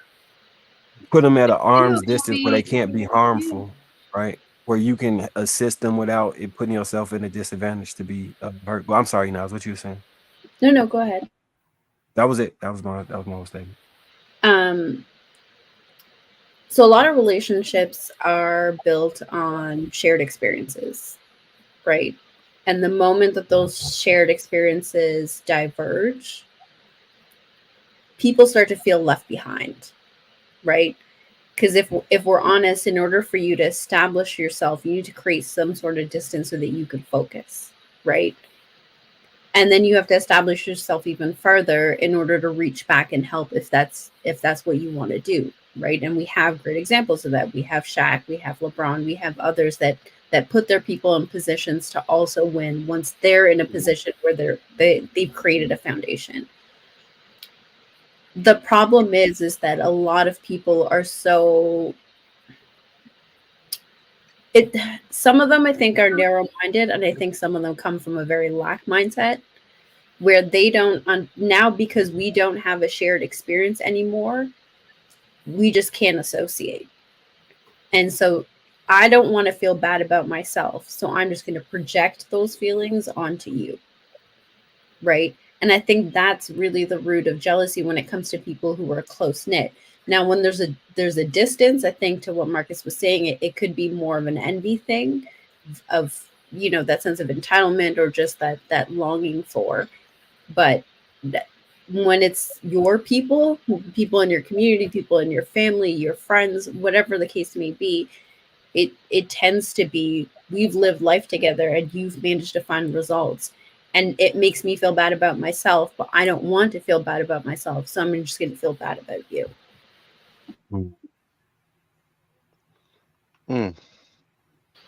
Sorry. I did want to say, somebody put it in the chat, and I don't use the word hate very often, but I really hate the term of like pull yourself up by the bootstraps.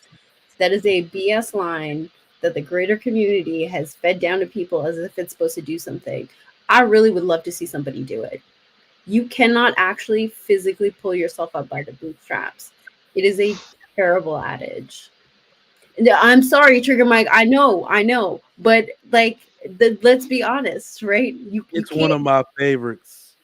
But here's the thing: is like the history of that line is, because you were talking earlier about how the definitions of things changed. The history of that line started off as it being ironic. It was supposed to be a sarcastic comment, and now we're using it as a motivational line. It's terrible. You got me. It makes no sense when you think about it. Which is why I always say pull yourself out the mud.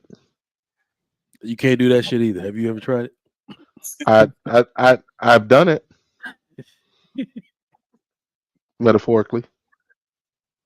Yeah, I would just say stop being a sorry biscuit and go do something.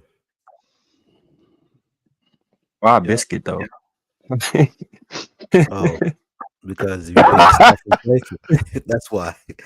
You're being soft and fluffy and flaky. Oh, okay. You know Got what I'm it. saying? Get your butt Yeah, up. yeah. Get tough. Yeah. Go and do something. Stop crying. Are we ready for the conversation, the real conversation that some people just like the mud? We are I don't believe that. in our arrogance, bro. We believe that we are meant to save all of these people when the reality is they like the mud. They like the attention that comes from being dirty. People care more about your issues. You know what I mean? They like it. I'm slowly learning that it's not meant to. Like all you owe the hood, all you owe anybody who's in a bad situation is a good example and an opportunity if they ever come to you in earnest looking for one. Other than that, you can't help them. Not everybody anyway. So then, why have any conversation about the betterment of the community if we're waiting for, like, if we are not extending the hand? Because well, it's not about extending. So the more and more we look at it, we realize that if all right, put it this way, how can we talk about community when people are so against building family? You can't have one without the other. How can Shit, people I can't reject like that. marriage but talk about we need to be in a community? We can't be a community of individuals, Facts. even though that's what the definition says. Communities are a group of families, bro. So, and remember, the kids that we used to have the most impact on were not random children. They were we had familiarity with these kids in a multitude of ways. They went to school with our children, so we felt a need to help them. They lived across the street. We worked with their father. Their mama worked with them. We had familiarity with everyone we felt a need to help. It was never really strangers helping strangers ever in life. Have anybody ever been helped a stranger to the point of helping them build well? We've never done that as human beings. We're capping. So, Trigger Mike, you said something interesting about the people who like the attention for being dirty, right? Of being in the mud. I'm just gonna ask you a series of questions, right? I already know where they're going, just to be transparent. Why do you think they like the attention from being dirty? It comes with they feel entitled to the help that comes with the attention. Where do you think people only help those that are wrestling around in the mud? That's really what one of the reason I think it is. Where do you think they learn that from? I don't know. It's usually in the family. They usually learn at home that the kid who's bad, the kid who's in the mud, the kid who's getting dirty is the one who gets attention. Right? I refuse to believe that there are that many people who don't actually want to do better for themselves.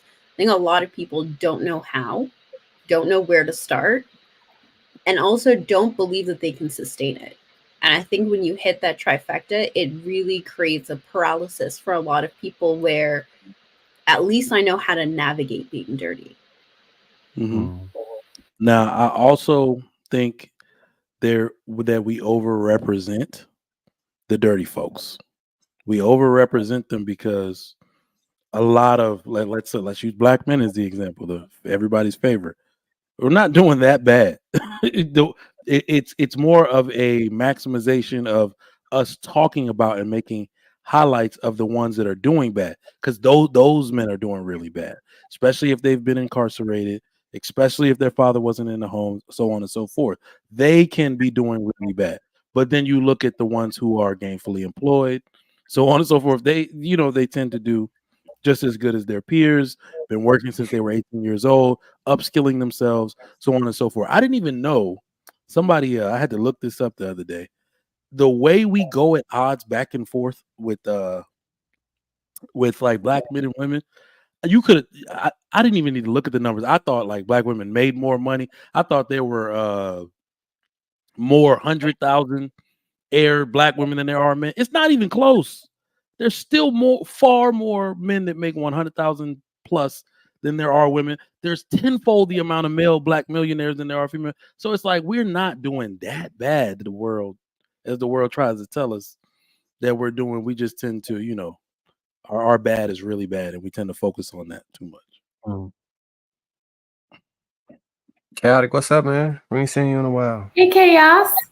Hold up, bro. This is crazy. You got news or something? You ain't even up. You better come in here with some China news. Or something. I know how you do. I'm talking about panties. I saw that you guys were live. Panties. Yeah, you know, I was celebrating my B-Day today, and I saw that. Happy birthday! Thank you. Happy birthday, bro. And I saw that you guys were live, so I'm just trying to read the room, and I'll just join in on the conversation if need be. Yeah, I'm just here, you know. You got a new haircut? I did get my haircut like 3 or 4 days ago. Yeah, well, 3 days ago actually. Yeah, went to the barber college. Yeah, the barber college. You're a brave man. Yes. So I'll chime in. I'm just trying to read the room. How long have you guys been live? Like 2 hours. For 2 hours and 15 minutes. Now. Okay. So the conversation I thought you guys just went live. Okay, so the conversation not to have initially if you're dating. So we were talking about it's the conversation that can ruin a new relationship.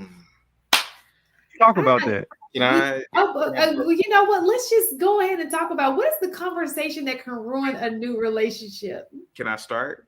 Oh, and if listen, go ahead. I would listen. So we're all old on the panel, but I would advise younger dudes not to have a conversation. The only thing that you should primarily, when you're speaking to a female, is just what color panties do you have? Like, I mean, when you go down a slippery slope when you start conversing with women. No, but just hear me out. Just hear me out. What is there to talk? What is there to talk about with a female, other than what type of panties do you have on? And let's just chill. Women don't like politics. Let's be honest. Generally, women don't like politics.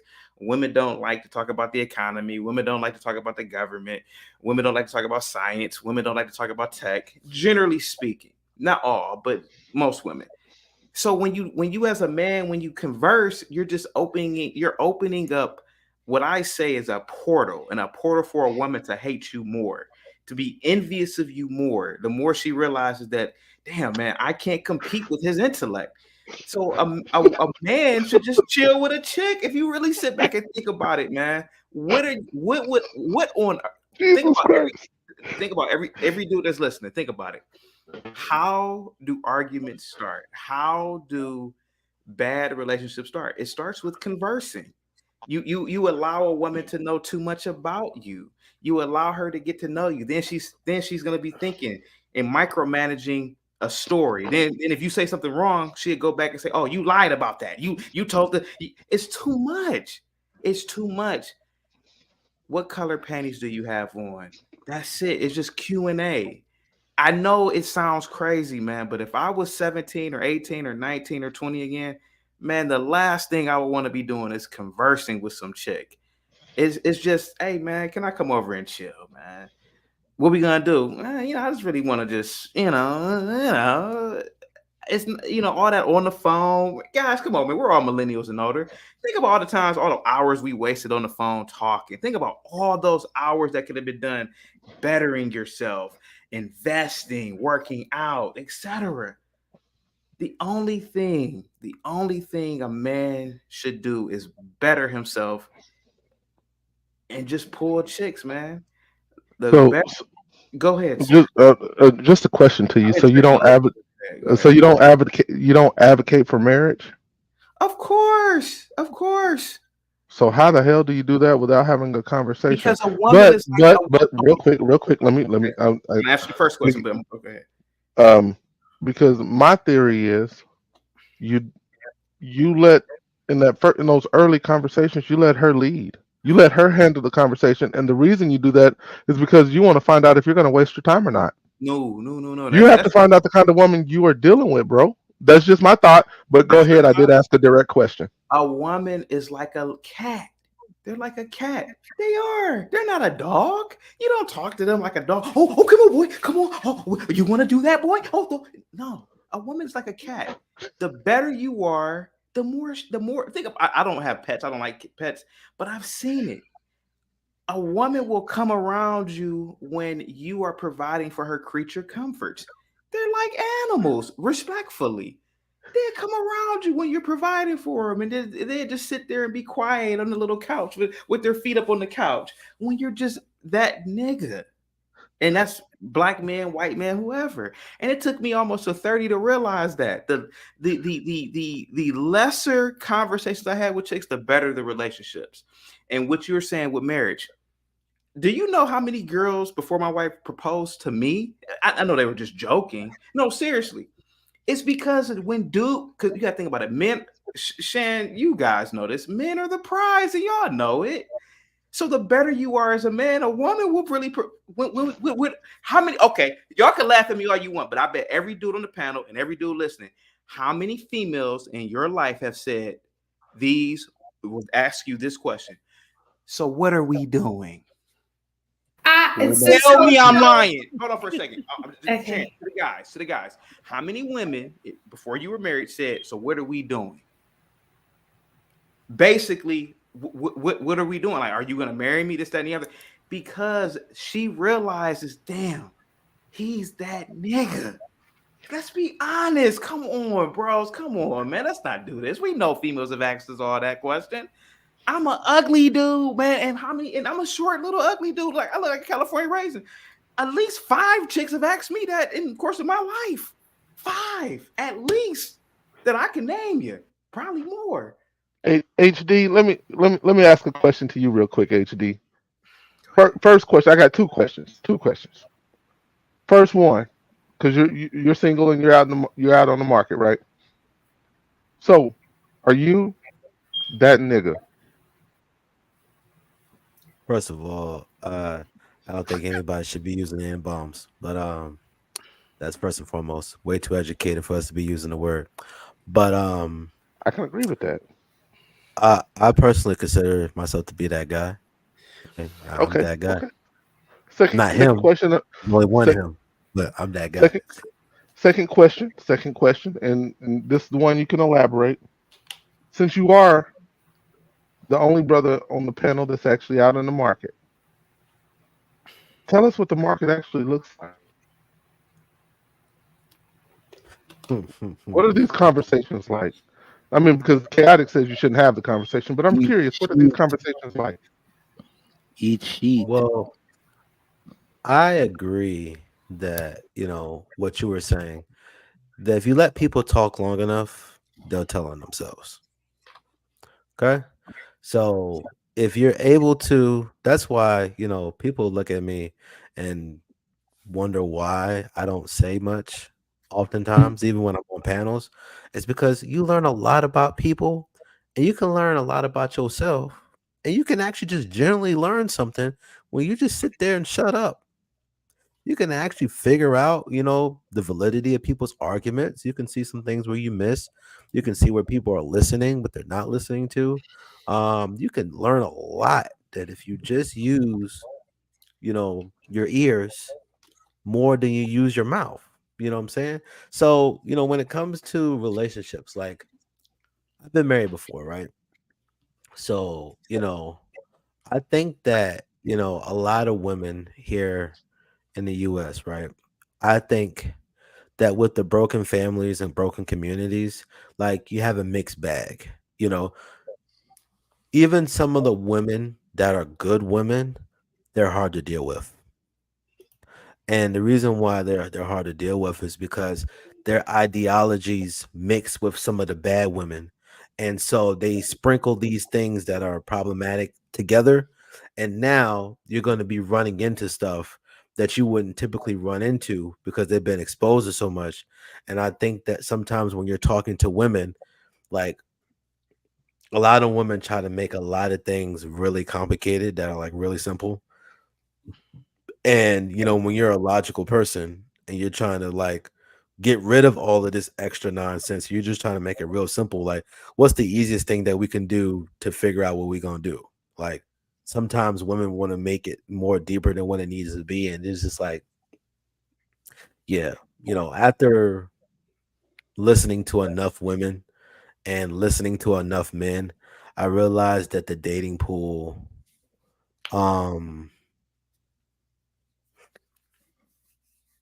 you have to take a lot more time to actually really figure out the people that you got going on. Like, you have to spend a lot more work on the front end to actually like really figure out if this person is worth the risk. Because let's be frank, even if you choose a good person, you're still taking a significant risk. Can I say something real quick? Are you done, HDTV? Yeah, I'm done. Life, I turned 39 October 20th. And the older I'm getting, the more I'm realizing life is so simple. It's basic arithmetic. When we're younger, oh man, life seems like calculus, But when you get older, you realize, hey man, I listen. If you're young in the chat, if you're a dude and you're in the bushes listening, you're attracted to a black chick, you don't need to have no conversation with no black chick. Just get you a white chick. Oh, you will magically get a lot. Oh, it's the truth. It's the truth, especially on the college campus. Oh, you want to get a black girl jealous of you, and you want to get a whole bunch of black girls flock. You want to get at least 5 girls walking up to you, wanting to know who you are. Walk around campus with a white chick. You want to get a nice little thin chick who's looking like a model. I'm sorry. If you like thick chicks, just hang around skinny chicks. Life is simple. It's simple with women. It's like A, B, and C. Go ahead, guys. You got the floor. Just the last question to HD, and then you guys ahead. do your thing. So, what conversations have you had with women where you notice it started to go in a negative direction? When you ask them about their occupation, I've I'm realized. talking to HD. You're married. I'm sorry. Oh, okay. Go ahead. I'm sorry. I've been drinking. I'm sorry. Go ahead, guys. HD. All right, can you repeat the question again? I got sidetracked. I had to put a note up here. So, what conversations have you? And Inas, the question's coming to you next. By the way, I'm just curious. What conversations you notice starts to move a relationship in a negative way?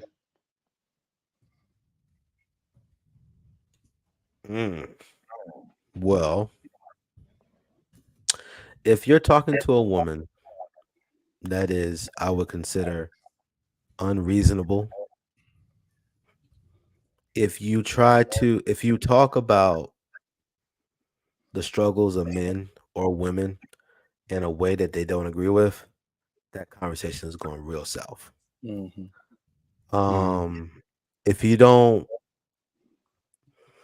If you play the fantasy game with a lot of women, I don't play the fantasy game. If you're talking about a bunch of fantasy item stuff that's not like really reality, I don't play those games.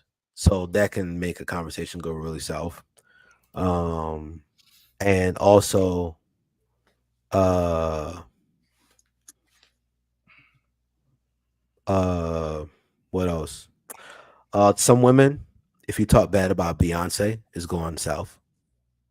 That's a very quick and easy way. Hey, that sounds like a joke, but that shit ain't even a joke. You know what I'm saying? It'll go south really quick. What do you mean you don't like Bey? Like, what do you mean? Why should I like this woman? You know what I'm saying? Or if you don't care about, a lot of the stuff that be mainstream, like media stuff, like I care 2 cents about Will and Jada. I still am trying to figure out why we spend so much time and energy talking about these people that we don't care nothing about, and they don't care nothing about us. So it's like they're just small little things that make a conversation. Like if you don't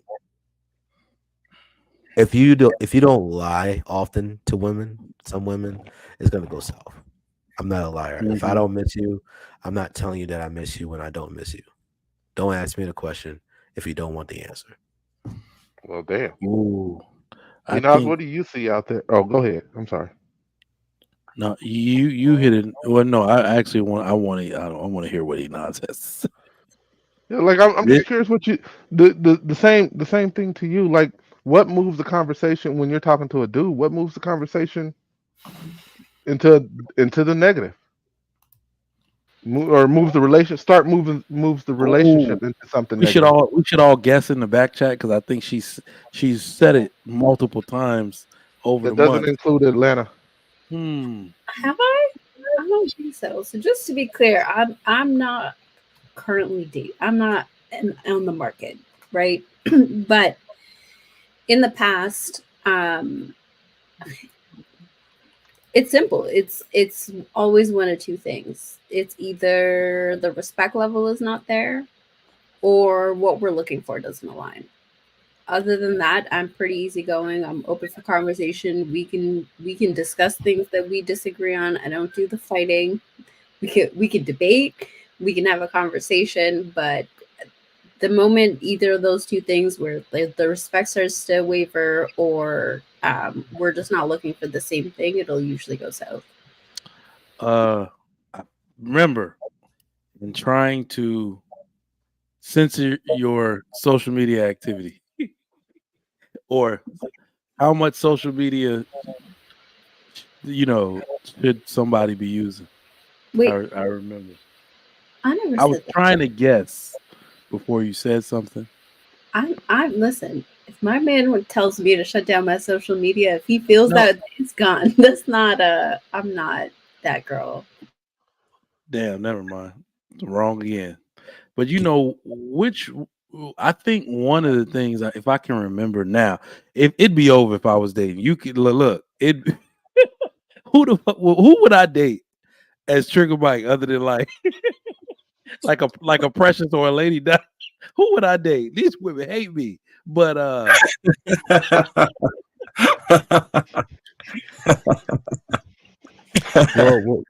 nah, man.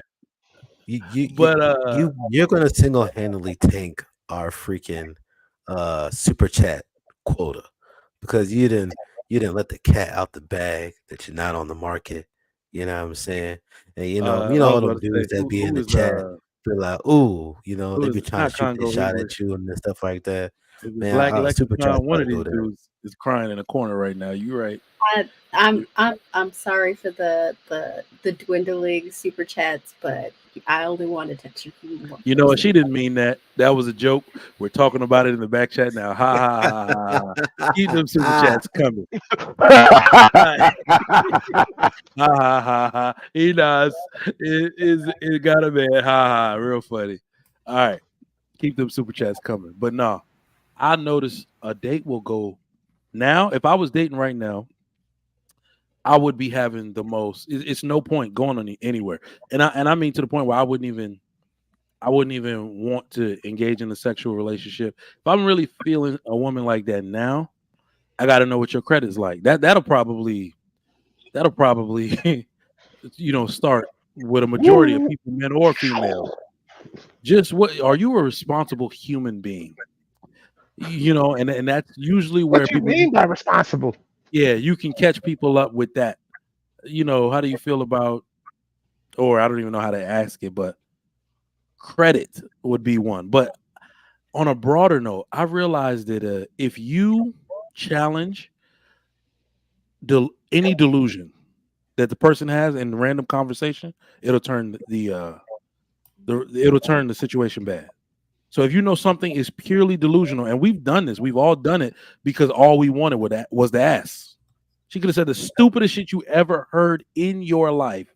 Like, I think maybe, well, women are actually smarter than men and then she gives the stupidest answer you ever heard.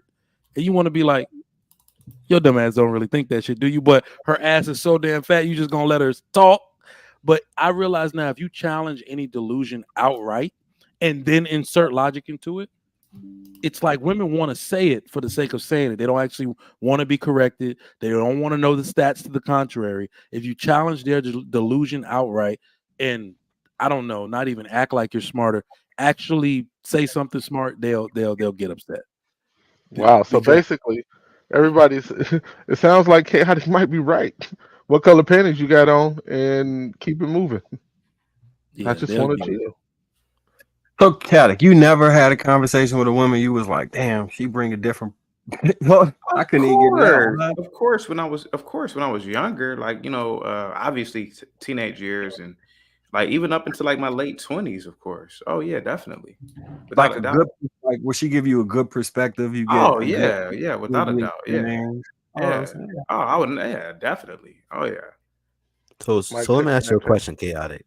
Yo. Why white women and not any other race of woman? Well, white women are the standard of beauty. White women are God's gift to earth. I mean, if you really sit back and think about it, they are. I mean, if you sit back and think about it, right? Most women on the planet emulate white women. Black women get weaves, right? They get their hair to mimic white women. Even in terms of like jealousy, right? If you're with a white chick as a black dude, black chicks will. My best friend who's always in my chat, Blue Cousin, he was attacked. Him and his white girl were attacked by some black chicks. He was at a club. Like, you got that soundbite. What are you talking about? No, swear to God. He was at a club in his 20s with a white chick, and it was a white club. It was some black girls there. They walked by him and threw their water on the white girl. Boom. And hoping that the white girl would say something and so they could jump her. Listen, this is reality. Black women generally, and forgive me, Anaz and Shine, but I gotta say this, man, and it pains me to say this. Black women, in my opinion, try their best to look as ugly as possible. Hear me out for a minute. Not all black women, but black women typically are overweight. Black women typically have nasty attitudes. They don't smile. These things are truths, man. So when I talk about white women, yeah, I'm married. I love black chicks, but generally, white chicks are just better put together to me, man. Like, I love waking up in the morning and seeing white women, with their little shih tzus walking down the street and jogging. I don't want to wake up to a overweight black chick walking down the street on the phone, cussing out somebody and cussing out her kids. It's just not attractive. At least she's walking. Well, at least she's walking, but these are truths. And yes, white women typically, I gotta say this, man, they look better between the ages of 18 and 24. They look the best. That's just the truth. In my opinion. But go ahead, guys. Oh no. That's my opinion. That's my opinion, bro. That's my opinion. Because I know. I respect. My opinion. So to the overweight thing, I think majority of the U.S. population is overweight. It's got a lot to do with sugar and clothing style. So I think my 600-pound wife ain't just our women that's in that position. Hey, I think it's extremely difficult to beat out melanated women in any category. That's also just my perspective when it comes to attractiveness. No, Marcus, you're right, because the surgery stuff is to get the black body. It's not to get the white body. I want to look like a beanpole. No, they go get a bigger butt. They widen their hips. They increase their breast size. They get puncture injections into their lips. What are we talking about? People around here walking looking like ants from these BBL. Also, I would like to add that the hair that black women use does not belong to white people. That's one. Two is that a lot of these white girls are wearing wigs, weaves, hair extensions, lashes, nails as well. The only difference is you make the assumption that it grows out of her head, whereas you don't make that assumption when it comes to black women. Okay. Go ahead, please. No, go ahead. Why don't black women wear weave that looks like natural hair? Because it's still frowned upon in a lot of places. It still draws attention, the negative kind of attention in a lot of places. It inhibits job opportunities in a lot of situations. A lot of women don't know how to care for that hair because their mothers never taught them how to do it. There's self-esteem issues because people like Chaotic talk about how beautiful white women are, and so they see themselves as ugly.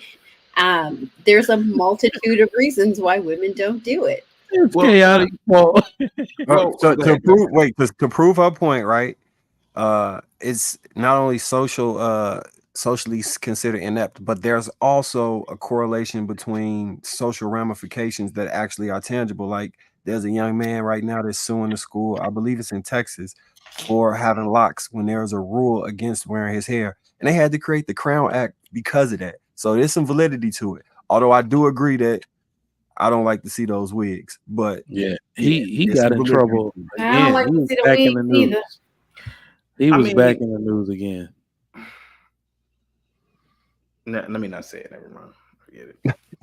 I'm a little tired of the wigs and the baby hair too.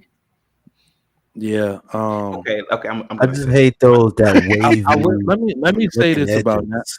let me say this about natural hair, because I think it's a multifold problem again. Black men especially don't know how to love a black woman's hair because she don't love it. And well, I use myself as an example. This is completely an anecdote, but when I got to college, oh my goodness, these like DC area girls, the Philly girls, the New York girls, like I just naturally I got thrust into a world of grown ass young women, and those areas, like the Philly, the DC, they do that natural hair thing, and they had done it in ways I never saw it before. And what was weird is that I remember people particularly joking and having jokes for the India Ari types. But then these girls were bomb, like looking. And for some reason, watching them play with their hair, with their fingers, having class with them every day, somehow just over the course of the years I was in college, I was like, oh shit, this has now become a preference.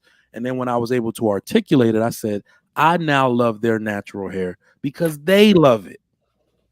I watched them play in their own hair and twist their own hair with their fingers. And so it taught me to be like, I love it too. And they look, it's like a confidence thing. So I don't think black boys or anybody can love a black woman's hair, if they don't love it. I think that's the first step. But so it's twofold, right? To that, because that you have a point, but then there's this lack of understanding.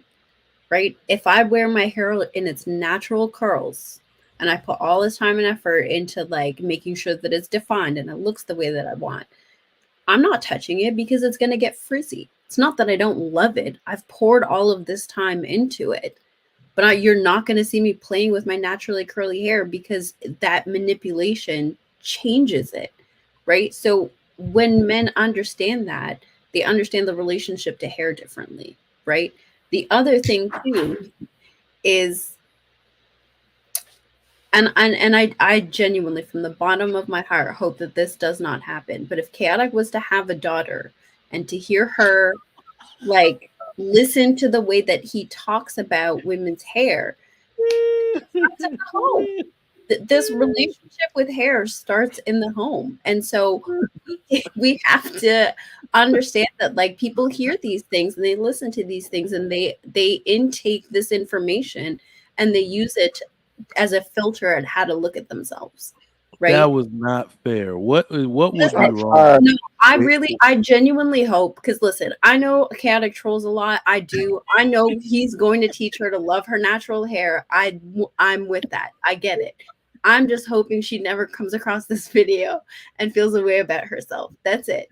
I hope it never happens. I hope this video disappears by the time she's of age to understand it. But I'm just saying, there are so many people who criticize hair so much that there are people out there who have insecurities who then internalize this stuff. And it does start at home when it comes to parents, whether it's the mother or the father.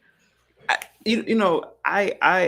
believe real quick that one of the problems that I have observed, particularly with the African American community, is that we are afraid to admit truths. Okay, that's what I've observed. Now, mind you, I've never met every Black person, but what I have seen from my small little sample, people got mad at me when I said that Nigerian women were not that attractive compared to Liberian females. People got mad at me when I said like Nigerian women weren't that attractive compared to Sudanese women.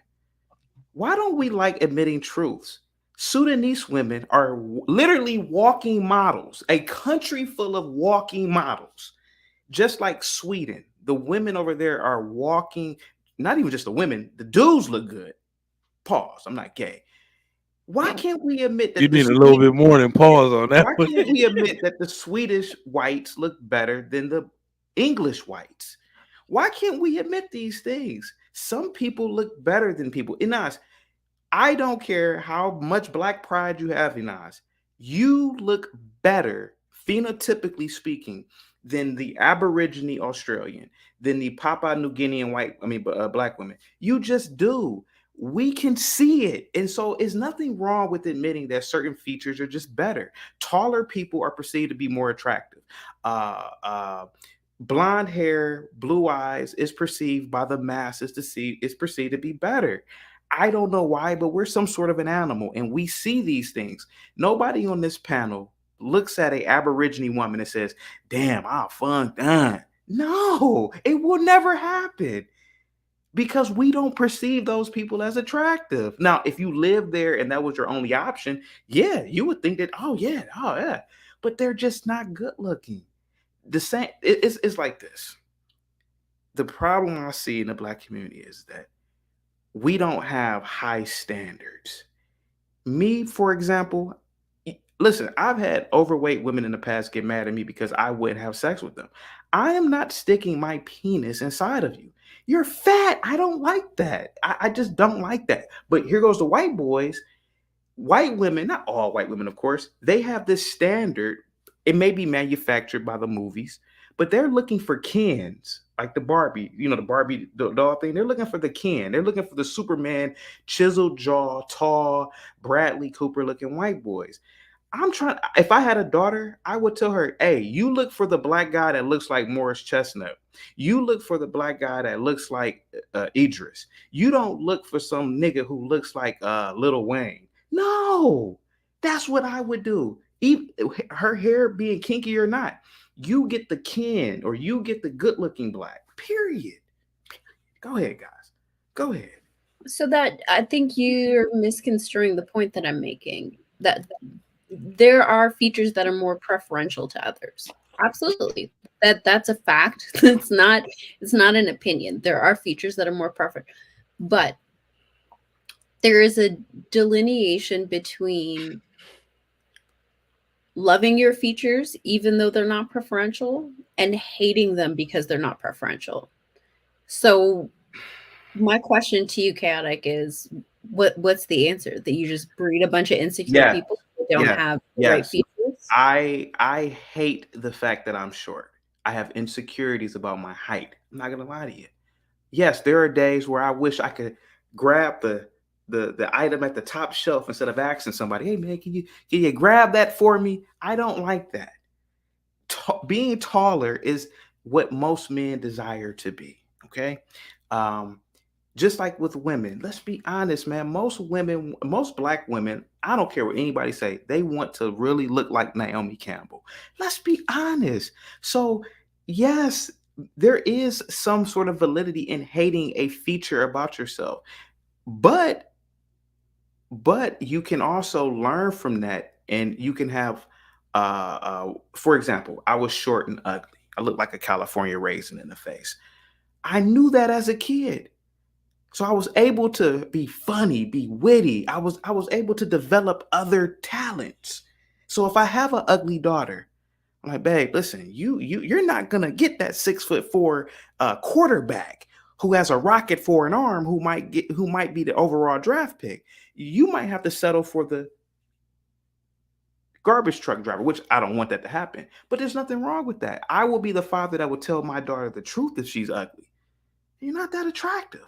I won't say it like that, but I would just tell her, hey, listen, sweetheart, you need to get that guy right there. He's going to be an engineer. You get him. But no, Dad, I want to get the football player who has a rocket for an arm. Sweetheart, no, because that guy, he has options. He can get the model. He can get the 6 foot girl. He has too many options. I would be the truth teller, Dad, but I don't have any kids. So go ahead. Go ahead, Ines. Go ahead. I've been drinking, but go ahead. Go ahead.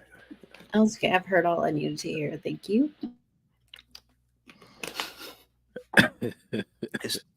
Go ahead. Are we still on the plan where you want to see certain features bred out within America? Of course. Because we do it naturally anyway. I bet none of you have ever said, "Hey, man, let me get this dwarf pregnant so I can have beautiful dwarf kids." Nobody does that. We already practice a certain set of eugenics anyway. We practice selective breeding anyway. Listen, let's be honest. Inez, you ain't about to get pregnant by no nigga who look like Gary Coleman, who's 5'2". Stop. Let's be honest. We practice it anyway. We do it naturally. Oh yeah. No good looking woman has ever said, "Oh yeah, let me get that ugly poor dude who lives in the projects. Let me get pregnant by him who can't do." No, that's not this. No, we practice economic selection and we practice social selection. We practice it every day. I don't know, Margaret. That's a fair point. No, we don't. No, it's not. We do so in this day and age. Sorry, Hold on. Annette. Inaz, this day and age, because women have had the freedom to be sexually selected or sexual freedom and liberation, they now use their hypergamy in that nature the most. Because I'm not being forced to marry who I need, I'm gonna have sex with who I want. And that the chaotic's point is they're always picking this type of dude. That's why. Can I ask you a question real quick? 1 second. Let me just address this real quick before you ask. If that were true, then these men who are unemployed or men who have these low wages and low salaries would not be having offspring. If what Chaotic is saying is true, then these women would not have all these baby daddies. Can I answer that? Can I be truthful real quick? The majority of women are between 0 to 4s. So a lot of these dudes who have children, or 3 and 4 children, I could look at their child's mother and I'm like, oh yeah, she's not that attractive. She's not super hot anyway. Super hot women have options. You don't really see no really, really good looking chick with no 3 and 4 kids, Inaz. And Inaz, I would challenge you to show us a picture of an ugly dude you ever dated. You already know I'm not putting people on the internet, but in terms of attractive women who have multiple children, we see them in the celebrity realm all the time. But who are they pregnant by? They're pregnant by dudes with money. Some of them are, and some of them, even though they have money, is significantly less money than they make. Name one. Okay, name one. Right. Nicki Minaj. But he still's a millionaire. Nicki Nicki Minaj's dude. Okay, but he's good looking.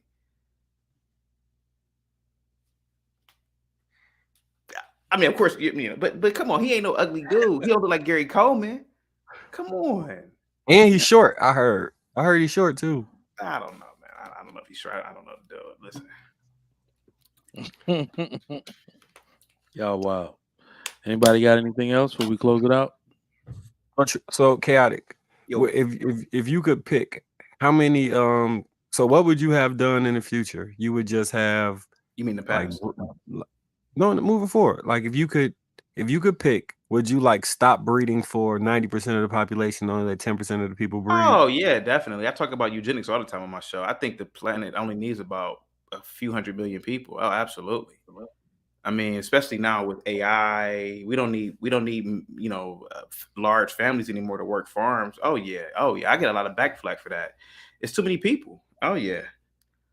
What do you think would happen with the men who wouldn't be selected? Like, how would you see that playing? You just die off. I mean, to be honest with you, you just die off. To be honest, I mean, and I'm being very honest. You just, to be honest with you, it's like, what is the purpose of having, all of these service industry workers, et cetera, moving forward in the future? Like people who are breeding people just to work at a McDonald's or a Walmart. You see a lot of this in a lot of, poor families. It's like you're just breeding just to breed. It makes no sense to me. or to even be on the system. And that ain't got nothing to even do with blacks. It's across the board, racially speaking. And God, and you already know about third world countries. What's the point? You got 5 and 6 kids, man. The highest breeding countries are like in Africa. For what? It makes no sense to me. So yeah, but that's a whole other topic though. We don't even want to go down. Do you think that the genetic code of humans is so like it's such a variety that there are things that we missed, like for the kids that have been deleted prior to being born, right? Do you think we missed out on achievements that we could have had those people been born? You never know. Possibility. Yeah. Like Stephen Hawkins, right? If he, given all the issues that he had, if they would have terminated him pre-life, we would have missed out on some amazing theories that could push forward the standard of life and the collective consciousness of humanity. Yeah, but that's 1 in a billion, when you get a person like a Stephen Hawking. But other than that, man, I mean, let's be honest, man. Do you really want a whole bunch of Aborigine people walking around? Come on. And what I'm saying is that what is the purpose now? Okay, so you said it was 1 in a billion. I agree with you, but we would need that billion people to get that one, right? So we would have to keep procreating to get the right genetic combination to create some of these intellectual anomalies. Or you could genetically engineer people. Yeah, I mean CRISPR, they don't have the science to that point yet. I mean, like they can pick certain things. They can only select for like eye color and I think hair color and maybe 1 or 2 other things. But so who has a similar thought process to you in regards to this? A young woman that's been on the internet making the men extremely upset. She literally advocates for something very similar to what you're talking about. I'll put it in the back chat. It begins with a C. A P. Oh, P. Okay, never mind. Okay. Yeah. So I'm just like I'm usually really curious to understand the thought like I of course disagree. I think that everybody has value in this world, even if we can't directly see it. We don't know if their genealogy needs to exist for that next, like you never know. It's such a genetic variation that's within humanity. There are things that we probably haven't tapped into yet, but we haven't hit the right combination of people yet, right? Like every new lineage creates the possibility that something incredible can come out of that lineage, right? Like we might not have an iPhone, or we might not have refinement practices. We might not have certain things had certain people not existed. Because it's not like just by existing in humanity that we're just by sheer age of or if we didn't have an iPhone, we wouldn't have beautiful black babies mining the cobalt that goes inside the iPhone. No, that's fair. And the person who the truth is that's fair. Your iPhone is made because beautiful 5 and 6 year olds who are in Congo, they're forced to mine the cobalt. They don't have any labor practices. They don't have any labor laws in Congo. Yeah, there's another group of people that are responsible for that. But to not veer off of the point, let's stay right on this topic. So I understand what you're trying to say about the genetic selection. However, the problem with a shallow gene pool is that after a few generations, you wind up with people who look like the British royal family. So without that diversity and the chance and possibility of people who are not quite as attractive, you will then, because of eventual inbreeding, wind up with the very thing that you were looking to avoid. You need that diversity in order to continue to create. Yeah. I always thought that King Charles looked like incomplete, like he wasn't finished. Yeah, when he was born. Crazy. A lot going on. I heard something like really interesting, Cat, the other day, in regards to that the eggs produce a chemical that specifically selects the sperm cell that they want for to be impregnated by. So previously it was thought that the faster swimmer got there, or whoever was left around when the egg drop got there, or some variant theory to that. But they just realized that there's a chemical that attracts a specific sperm cell, and maybe the universal design needs these people to exist, right? The intelligent design would suggest that if there's something specifically selecting sperm, then there's a specific need for each individual to exist. Similar to like honeybees, right? Like if they disappear, everything disappears. They could be annoying or something we don't want to deal with on a day-to-day basis. Or it's just it's various things that the way the ecosystem of the world is set up. It's things that we might not understand, but are necessary, and the removal of them will alter and change the existence of reality as we know it. Like I think there are long-term effects to all of the deletions that have happened. We just don't know exactly what they are because we're living in the existence plane post that occurrence. Yeah. But had that not been able to exist, who knows where we would be at as a society from what those children could have brought forth. Because like you say, it is 1 in a billion that we will have somebody with such intellectual prowess that they change the world. But we need that billion people to get that one to get to that point. I want to let everybody know in the chat real quick. I am not for abortion, by the way. For people in the chat, I just want to let people know that. Oh, yeah. Marcus, have you ever done? Maybe I shouldn't ask you this. Maybe I should ask you. Well, I could ask you. You ever done psychedelics? No, okay. You know, kind of like a psychedelic conversation. So the reason I haven't is because I'm like, what do they say? It's a fine line between like actually losing yourself and then pushing boundaries. And I naturally push boundaries mentally, and I'm worried about would I push myself past the boundary and not be able to come back from it based off of the way my brain already works. Yeah, mushrooms will do that to you, man. Yeah. That's why I don't do drugs. That right there, I'm like, I'm gonna get addicted. And I've thought about do the most. Yeah. Sniffing off people at harassing. Anas, can I ask you a question real quick? Anas, can I ask you a question? Would you ever date a dude with Down syndrome?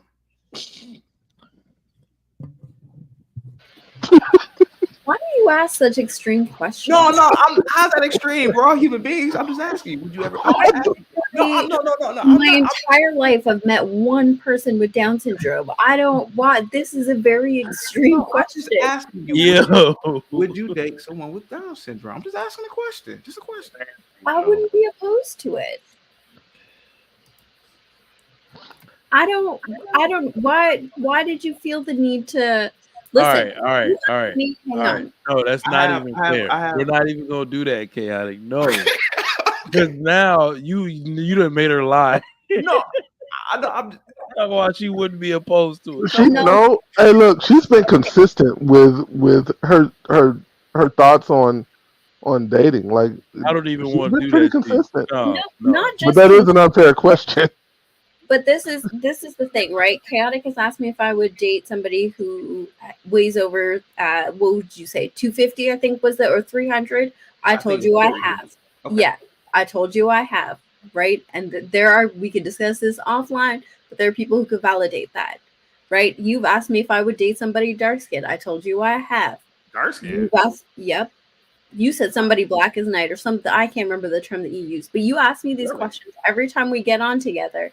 And I have proof. Hey, Kelvin, I see a little silly ass comment, Kelvin. Go ahead. So I wish you would just stop asking me these questions. No, because you're so open. Because you're so open, and you believe that, it's like it sounds like you really listen.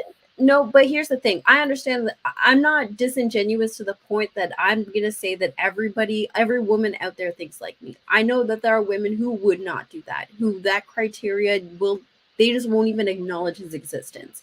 I get that, right? But for you to direct these questions at me when time and time again, I have displayed to you that I am open, that as long as the person seems like they would be a good person, that I'm interested in getting to know them. Why do we have to continue to go down this route? We're talking about eugenics, and I was just curious to see if you were really We've also decided to agree to disagree that it's not eugenics, that eugenics don't. Can I ask you a question real quick? Okay. All right, I got you. Would you date a California raisin? Oh my God. That's a different species. Damn.